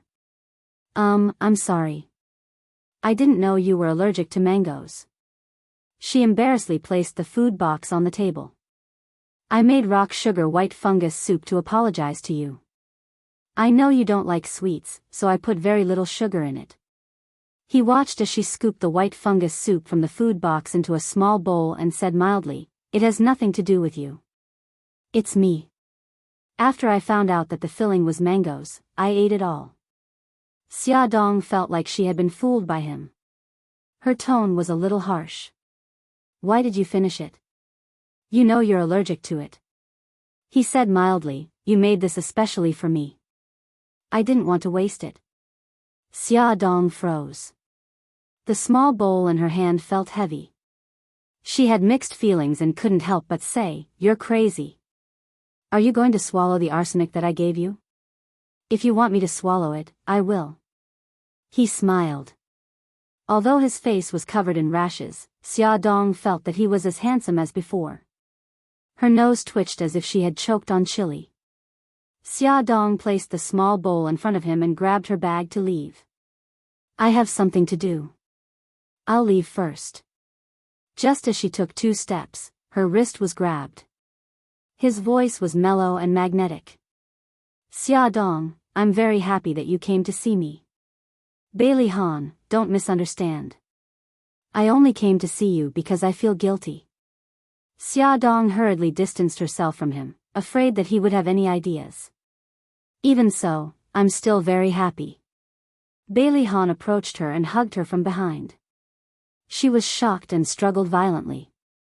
He whispered, don't move. Let me hug you for a while. Only a fool wouldn't move. Xia Dong was anxious and angry. She struggled and said in a low voice, Bailey Han, don't mess around. If someone sees us, let me go. He chuckled. You mean, as long as no one sees me, I can fool around, right? As he spoke, his hands had already moved to her abdomen. His palms gently covered it. Although he couldn't feel the baby's movements, his heart softened. He really wanted to know what their baby would look like when it was born. Would it look like her or him? His hand landed on her abdomen, so she didn't dare to move. She was afraid that he would use too much force and hurt the baby. She gritted her teeth and said, Bailey Han, when did you become so shameless? Let me go. He said in a low voice, if I'm not shameless, how can I trap you? Her body froze. After a moment of silence, she said coldly, Bailey Han, I thought I made myself clear enough. I'm Mika Kito's fiancé. If you want to flirt, please find someone else. Anger surged from his heart. His voice became low and cold. Do you want to get involved with Mika Kito so badly? She laughed coldly. I'm his fiancé. There's no need to pull strings. I know that your engagement is fake.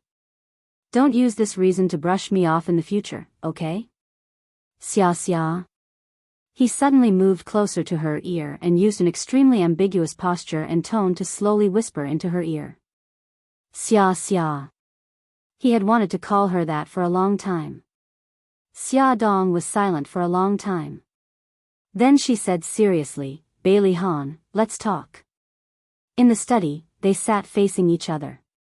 Xia Dong lowered her eyes and said slowly, because of my parents, I don't believe that love can last forever, and I don't believe that marriage can last a lifetime. So, I'm not a fan of marriage. Her father had abandoned her and her mother to marry Su Murong and give birth to Su Xingchen. Her mother had set fire to herself and died when she was in the 6th grade of primary school. This was the information that Bailey Han understood. He frowned slightly. Your father's actions don't represent all men. Why don't you give me a chance and give yourself a chance? She looked up at him and laughed mockingly. What do you like about me? In my opinion, your love for me is only temporary. After that, you'll definitely abandon me like Su Yunxian. Anger rose in Bailey Han's heart. How do you know that my feelings for you are only temporary? How can you be sure that it's my fault for breaking up with Su Yunxian? That I'm fickle in love with the new and hate the old? All right then, I'll give you a chance to refute. Bailey Han's pupils suddenly shrank. He didn't want to publicize Su Yunxian's wrongdoings, but at the same time, he didn't want to be misunderstood by her. After deliberating over his words, he said, I used to love Yunxian deeply, but she's become more and more unrecognizable to me. Some of her actions hurt the people I care about and destroyed my trust in her. Xia Dong sneered. Then I'll congratulate you. Soon, you'll realize that the real me is not the same person as what you think and what you see on the surface. I'm also good at pretending, and I'll hurt the people you care about. When that time comes, you'll abandon me without hesitation. Bailey Han blurted out, that's different.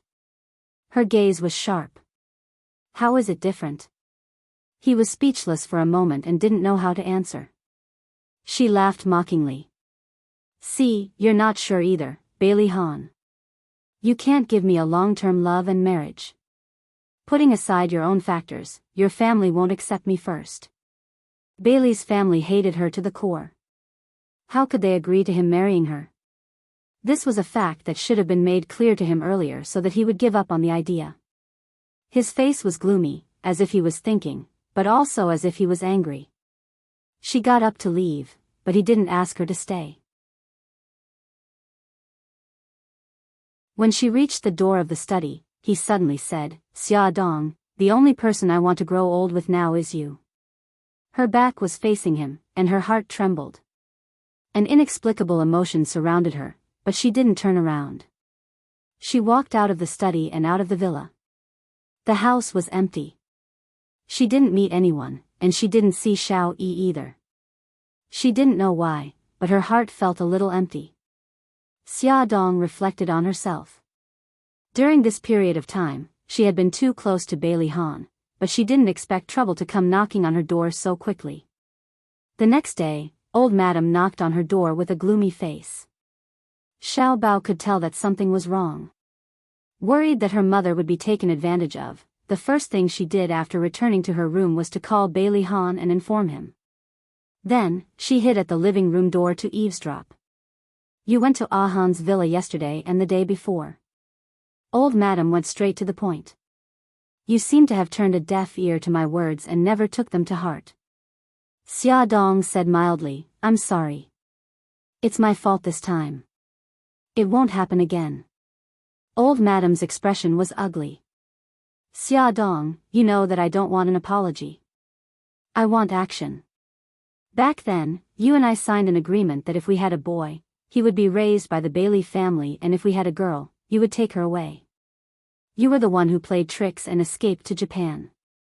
Ahan also got into a car accident because of you and almost lost his life. Forget it. I don't want to be calculative with you over these past events.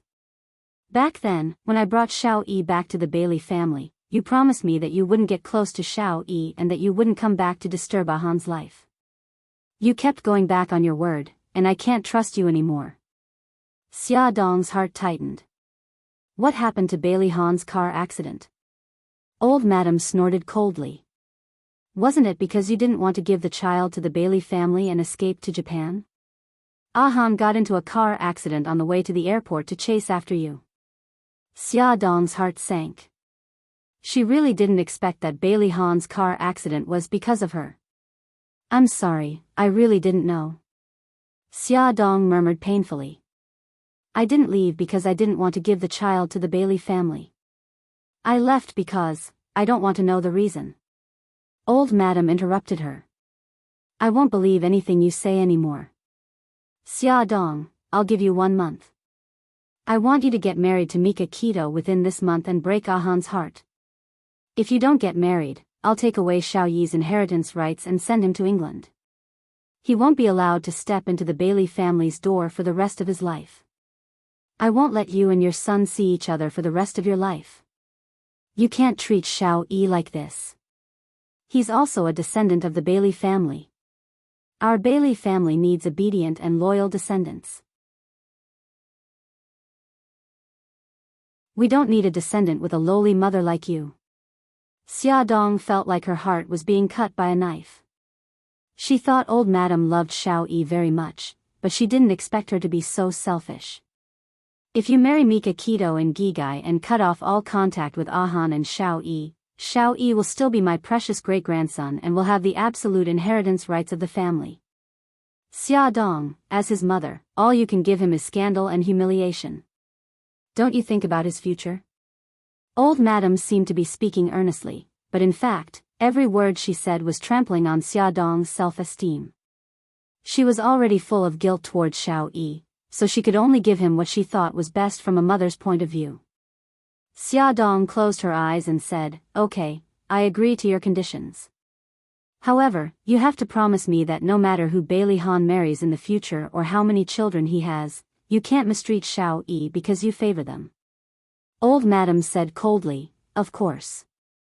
If you don't exist, Xiao Yi will always be my most beloved great-grandson." As their negotiation came to an end, the doorbell suddenly rang. Xia Dong didn't expect Bailey Han to suddenly appear. His allergic symptoms had subsided and he had regained his usual handsome face. However, at this moment, his expression was serious and anxious. He put his hands on her shoulders and asked nervously, "Are you okay?" Old Madam heard the sound and walked over from the living room. She snorted coldly and said, "What can happen to her? Why did you suddenly come here?" She looked at Xia Dong suspiciously. "Did you inform him?" Beauty novel, Hongcha 866.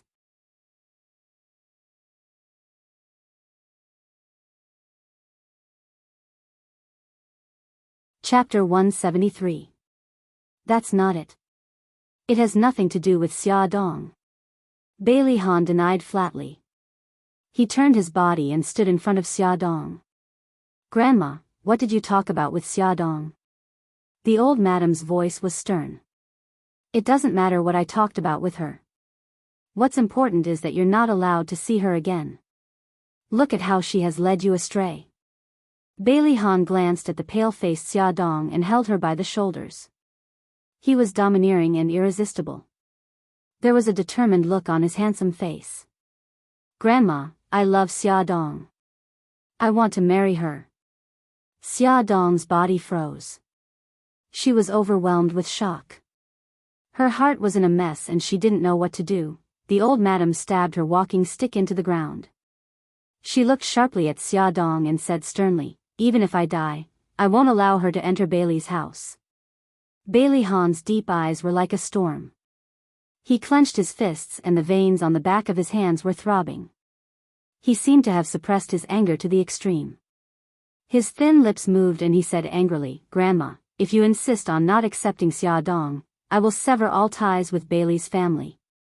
She wants to marry me, not Bailey's family." Xia Dong turned her head abruptly and stared at him in disbelief. No, things shouldn't be like this. His feelings for her were only temporary. He wouldn't marry her, and he wouldn't fight against his family for her. The old madam was furious. Her fingers trembled as she pointed at his nose and scolded him, "You unfilial son. I raised you for nothing. How dare you say such disgraceful things for a woman? Good, very good. I'll beat you to death now so that you don't anger our family to death." The old madam picked up her walking stick and swung it at Bailey Han. Seeing that Bailey Han was standing there foolishly, Xia Dong instinctively threw herself at him and blocked the walking stick. A heavy blow landed on the back of her shoulder, causing her to hiss in pain as she sucked in a few breaths of cold air. Bailey Han hugged her anxiously. Xia, are you all right? Why are you so silly? Why did you block it for me?" Xia Dong smiled bitterly. Why? Even she didn't know why. By the time she reacted, she was already on top of him. The old madam's expression. She didn't expect that Xia Dong would block the blow. Xia, let me take a look at your injury." Bailey Han held her waist and wanted to check her injury, but she grabbed his hand. "Old madam, Mr. Bailey, as the party involved, I would like to say something." Xia Dong's expression was indifferent. "I've never thought of marrying into the Bailey's family, so the issue you're arguing about doesn't exist." The old madam pursed her lips. She was obviously satisfied with her words. Xia Dong felt terrible, but she squeezed out a smile. "Mr. Bailey, I think you might have misunderstood something. I won't marry you." "You," Bailey Han glared at her angrily. Before he could finish speaking, his head started to hurt. It was as if a nerve in his head had been violently jerked. He held his forehead with one hand and his expression was terrible. Pain. His head hurt more and more. The jerking turned into a beating drum. He could even hear the thumping sound. His expression became more and more terrible. His brows furrowed in pain and cold sweat broke out on his forehead. He held his forehead with one hand and supported himself against the wall with the other to support himself. Xia Dong saw that he was in pain and wanted to help him up, but she remembered the old madam's words and restrained herself. The old madam's expression changed. She stomped her walking stick and said anxiously, "Ahan, what's wrong?" "My head hurts. Quick, call an ambulance." The old madam was so anxious that she forgot that she was in someone else's house and didn't know who she was ordering. Xia Dong didn't care so much. She trotted to the living room and picked up the phone. Bailey Han's pain in his head subsided quickly like a tide. Bailey Han took a deep breath and slowly exhaled. "No, I'm fine." The old madam was worried. "Are you really okay?" "I'm fine." Hearing that he was fine, the old madam didn't feel relieved at all. She still felt heavy. She knew that what she was worried about might happen. Han, if that's the case, let's not disturb them here. Take care." Xia Dong deliberately avoided Bailey Han's gaze and looked down at her feet. He was so angry that he gritted his teeth, but because the old madam was present, he could only hold it in. The sound of footsteps gradually faded away. Xia Dong leaned against the door and couldn't calm down for a long time. The back of her shoulder was still hurting, but she wasn't in the mood to care about it. She was like a walking corpse. She walked to the sofa and sat down. All the strength in her body had been sucked away. She felt very sorry for Bailey Han. When she saw his pained expression when he had a headache, her heart also ached. Xiao Bao was shocked by part of the truth that he had eavesdropped on. He was petrified on the spot and only came to his senses after Bailey Han and the old madam left. He wanted to go forward to check on his mommy's injuries, but he was afraid that she would be angry if she found out that he had eavesdropped. He could only move his short legs back to his room. He secretly dialed Yi Siki's number. "Hey, baby, why did you suddenly think of calling Auntie Siki?" "Auntie Siki, can I ask you something?" "Sure, what do you want to know?" "Auntie Siki, why did my mommy leave China for Japan 5 years ago?" Yi Siki frowned. "Baby, why are you asking this question?" Xiao Bao lowered his voice and sounded very depressed. "I heard Bailey Yi's great-grandmother say that mommy eloped with Uncle Beitang." Yi Siki was furious and blurted out, "Don't listen to her nonsense.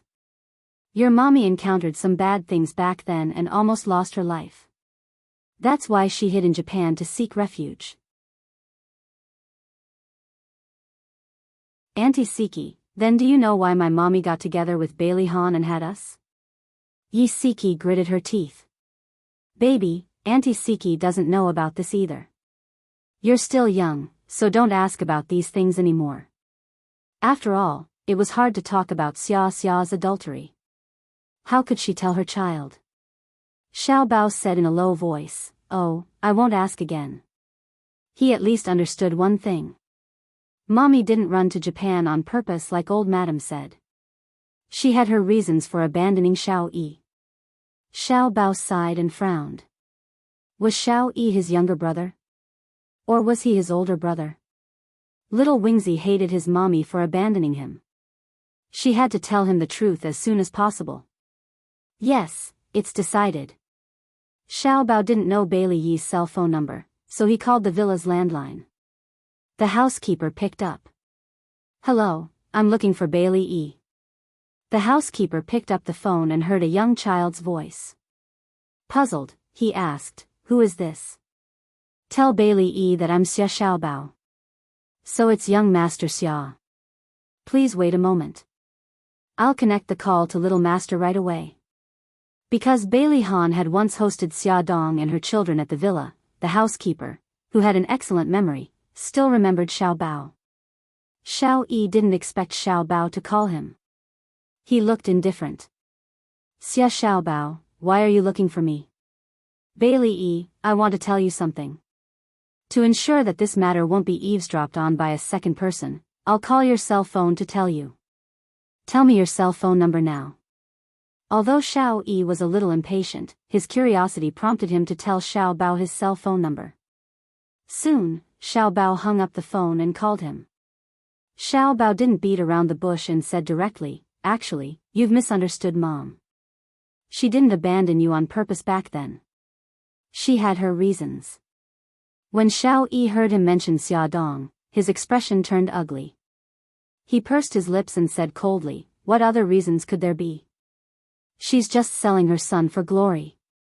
These days, he had been thinking hard about why she would abandon him. In the end, he could only come up with this answer. Xiao Bao's anger was stuck in his chest. He said angrily, Bailey E., how can you say that about mommy? She's not that kind of person. Can you listen to what I have to say before you give your opinion? Xiao E pursed his lips and said slowly, then tell me. I'm listening. Xiao Bao scratched his head. I don't know what happened between mommy and Bailey Han 5 years ago. Anyway, mommy was pregnant and had us. After that, mommy was in danger. In order to protect us and her life, she had to leave China. However, your great-grandmother mistakenly thought that mommy was trying to escape, so when she gave birth, she forcefully carried you back to Bailey's house. Xiao Yi was silent for a long time. Why should I believe you? Also, why didn't my great-grandmother carry Xiao Guai or you back, but me? Your great-grandmother came to cause trouble for mommy just now. I recorded part of their conversation. If you don't believe me, I'll play it for you immediately. As for why your great-grandmother carried you away and not me, I'm not sure. Maybe mommy hid the 2 children back then. Xiao Bao didn't wait for him to answer. He directly turned on the recording pen and played the recording. This recording started from when the old madam forced Xia Dong to get married within a month. It only ended when Bailey Han appeared and left with the old madam. After the recording ended, there was no sound from the other side of the phone for a long time. Xiao Bao said worriedly, Bailey E., are you okay? Bailey E.? Xiao E clenched his fists and suppressed his sobs. He heard it clearly. It was indeed his great-grandmother who forced that woman to come and see him. She didn't allow her to acknowledge him. Then, it was his great-grandmother who forcefully carried him back from that woman back then, right? Why did his great-grandmother do that? Why did she use him to force her? Bailey E.? Xiao Bao's imagination bubbled up. He was afraid that he wouldn't be able to take the blow and would do something stupid. He anxiously called out his name.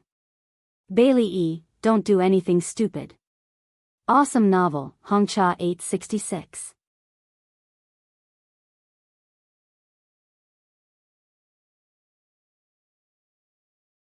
Chapter 174. Xiao Yi bit his lip, wiped the tears from the corners of his eyes, and said fiercely, what kind of stupid thing could I do? Let me tell you, Xia Xiao Bao, even if we're brothers, I'll still be the older brother.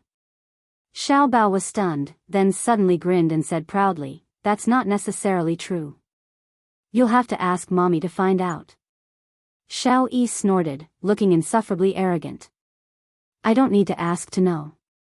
It must be because I was born first. Great-grandmother didn't know that mommy was pregnant with triplets, so she only took me away. Xiao Bao had to admit that his analysis made sense. Mommy fled to Japan while she was pregnant, so the Bailey family definitely didn't know that she was pregnant with triplets, so they only took the firstborn child away. Something didn't seem right. What was it? Xiao Bao scratched his head and thought for a while, then suddenly shouted, you just called mommy. Xiao Yi choked, then stiffened his neck and retorted, I didn't. You clearly did. I heard it just now. I didn't. You did. The 2 of them didn't give in to each other and argued for a long time. In the end, Xiao Bao said angrily, forget it, I'm not going to argue with you. Let me tell you, we're biological brothers, and Xiao Guai is sick and mommy is close to Bailey Han. You're not allowed to tell anyone about it. You made an oath. Right now, the old madam still didn't know that he and Xiao Guai were also Bailey Han's children. If this secret was exposed, it was very likely that they would be forcefully taken away again. He didn't want to become a child without a mother. From that recording, Xiao Yi already knew the seriousness of the matter, so naturally, he wouldn't tell anyone. What's more, when he made the vow, he said that if he broke the vow, his mommy would never be reincarnated. Although he still didn't admit that woman was his mommy, in fact, he already secretly admitted it in his heart, he didn't want her to never be reincarnated. Hey, Xiao Bao was silent for a moment before suddenly shouting, Xiao Yi, I think Bailey Han likes mommy a lot. Why don't we matchmake them? Although, actually, I like Uncle Shen more, Xiao Yi gritted her teeth. How can you do this? My daddy is also your daddy. You should support our daddy. Xiao Bao raised her chin coolly. I haven't acknowledged him as my daddy yet. Aren't you the same? You haven't acknowledged mommy yet, right? Xiao Yi snorted. That's different. Xiao Bao retorted sharply, how is it different? You think that mommy abandoned you, but from my perspective, Bailey Han also abandoned me and Xiao Guai. Xiao Yi choked on his words and said angrily, that's because daddy doesn't know of your existence. I don't care. Abandonment is abandonment. Xiao Bao's eyes darted around, and a strange smile appeared on her lips. How about this? I'll acknowledge Bailey Han, and you'll acknowledge mommy. I don't want to. Although he had already started to accept it, he still felt a little awkward emotionally. What an awkward guy. Xiao Bao rolled her eyes and said indifferently, all right then, let's continue to separate. Your great-grandmother forced my mommy to marry Uncle Shen within a month. Anyway, Uncle Shen loves us a lot. I'm more than happy that he's our daddy. But it's different for you. If your great-grandmother forced your daddy to marry Su Yunxian, you can just wait to suffer. Xiao Yi gritted her teeth. She knew that he was trying to goad her, but it was very effective because what he said made a lot of sense. After hesitating for a moment, she said, all right, I agree with your suggestion. However, I won't be convinced by you. I want Gigai to have a complete family. All right. Xiao Bao smiled. She didn't care what excuse he came up with. As long as he agreed, it was fine. Xiao Yi frowned, her little face full of seriousness. It's good that we acknowledge each other in our hearts. Don't show it. Otherwise, if great-grandmother finds out, she'll make things difficult for her again. Make things difficult for who? Xiao Bao teased her deliberately. Xiao Yi was furious. You know who I'm talking about. Xiao Bao laughed. If you don't tell me who you're talking about, how would I know who you're talking about? Xiao Yi's mouth twitched.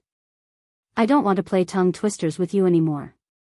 Anyway, we'll keep the status quo on the surface in the future. Xiao Bao shrugged. Of course I know. I'm not stupid. This little brother of hers was really despicable. So annoying. Would it kill him to express a little respect for his older brother? Would it kill him? Xiao Yi cursed in her heart, hey, Bailey Yi, are you still alive? I haven't been angered to death by you yet. The two brats came to an agreement. They felt that it would be very difficult to matchmake Xia Dong and Bailey Han with just the two of them. They had to canvass for votes and win over all the supporters they could. But other than the two of them, who else could they win over? Xiao Yi's eyes lit up and her pink lips curled up. Xiao Bao, my Auntie Jing is coming back. Great-grandma listens to Auntie Jing. If Auntie Jing is on our side and helps us persuade great-grandma, it will be much easier. Xiao Bao rubbed his chin. When is your Auntie Jing coming back? Next week. But it will be very difficult to persuade your Auntie Jing to stand on our side. How are you going to tell her about our background? Xiao Yi thought for a moment and said, of course we can't tell her directly. Auntie Jing is best friends with Daddy. If Daddy asks her, she will definitely agree. Alright, this will be a supporting plan. The main person to carry out the plan will still be you. Xiao Bao raised his eyebrows and giggled. If you suddenly fall ill and don't recognize anyone, and don't let anyone come close except for my mommy, the Bailey family will definitely let my mommy take care of you. Xiao Yi's mouth twitched. Your idea is similar to how I pretended to be autistic. But don't you think it will be very fake if we do it a second time? Are you stupid? We can make it very real. Who said that we can't use the same method a second time? That's not the point. The point is whether great-grandma will ask her to take care of me for my sake. Xiao Yi was a little depressed. He had to admit that old madam using him to threaten Xia Dong was a huge blow to him. He even started to doubt if old madam was really good to him. A child's heart was actually very fragile. Xiaobao thought for a moment and nodded solemnly. I think so. Your great-grandma still loves you a lot. Also, we have to carry out the plan as soon as possible. Otherwise, when Uncle Shen comes back. Boo-hoo, he suddenly felt very guilty. He had let Uncle Shen down. What should he do? Xia Dong was still in a daze on the sofa. She held her forehead and had a headache. She was going to marry Mika Keto within a month. How was she going to tell him that she was going to use him as a shield? Calculating the time, he should be back from Japan in at most half a month. Suddenly, the doorbell rang. She saw who it was through the peephole and quickly opened the door. Aunt, why are you here? Xia Yun rushed in with a big bag. She said that she was here to help her settle her marriage. She placed the things in the living room and pushed the stunned Xia Dong into the room. Quick, change your clothes. Before coming, I signed you up for a TV dating show. It's going to be recorded tonight. Ah, really? Xia Dong was scared out of her wits. She quickly found an excuse. Aunt, I have to take care of Xiao Guai and Xiao Bao. I don't have time to participate in a dating show. Xia Yun smiled. What are you afraid of? I'm here. I'll stay here to take care of Xiao Bao and Xiao Guai. You go to the TV station to record the show. Of course, I'll personally escort you to the TV station. Aunt, okay, hurry up and change your clothes. Xia Dong was pushed into the room by Xia Yun. She quickly called Yi Siki for help. Unexpectedly, when Yi Siki heard it, he laughed heartily. He said that he didn't expect Aunt Xia to be so powerful and so ruthless. Xia Dong grabbed her hair angrily. Yezi, are you my friend or not? I'm so anxious, but you're still gloating over my misfortune. Isn't it just a dating show? Go ahead. At most, you'll act a little better. The moment you start, you'll say that you have 3 children. Won't those men be scared away by you? It's fine if I embarrass myself, but the problem is that I don't want to drag the children into this. Xia Dong sighed.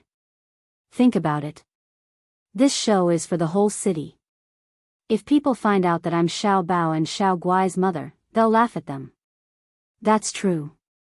Then let's do it this way. Try to reduce your presence as much as possible so that people won't notice you. If there are unlucky guys who bump into you, politely decline and say that the two of you aren't compatible.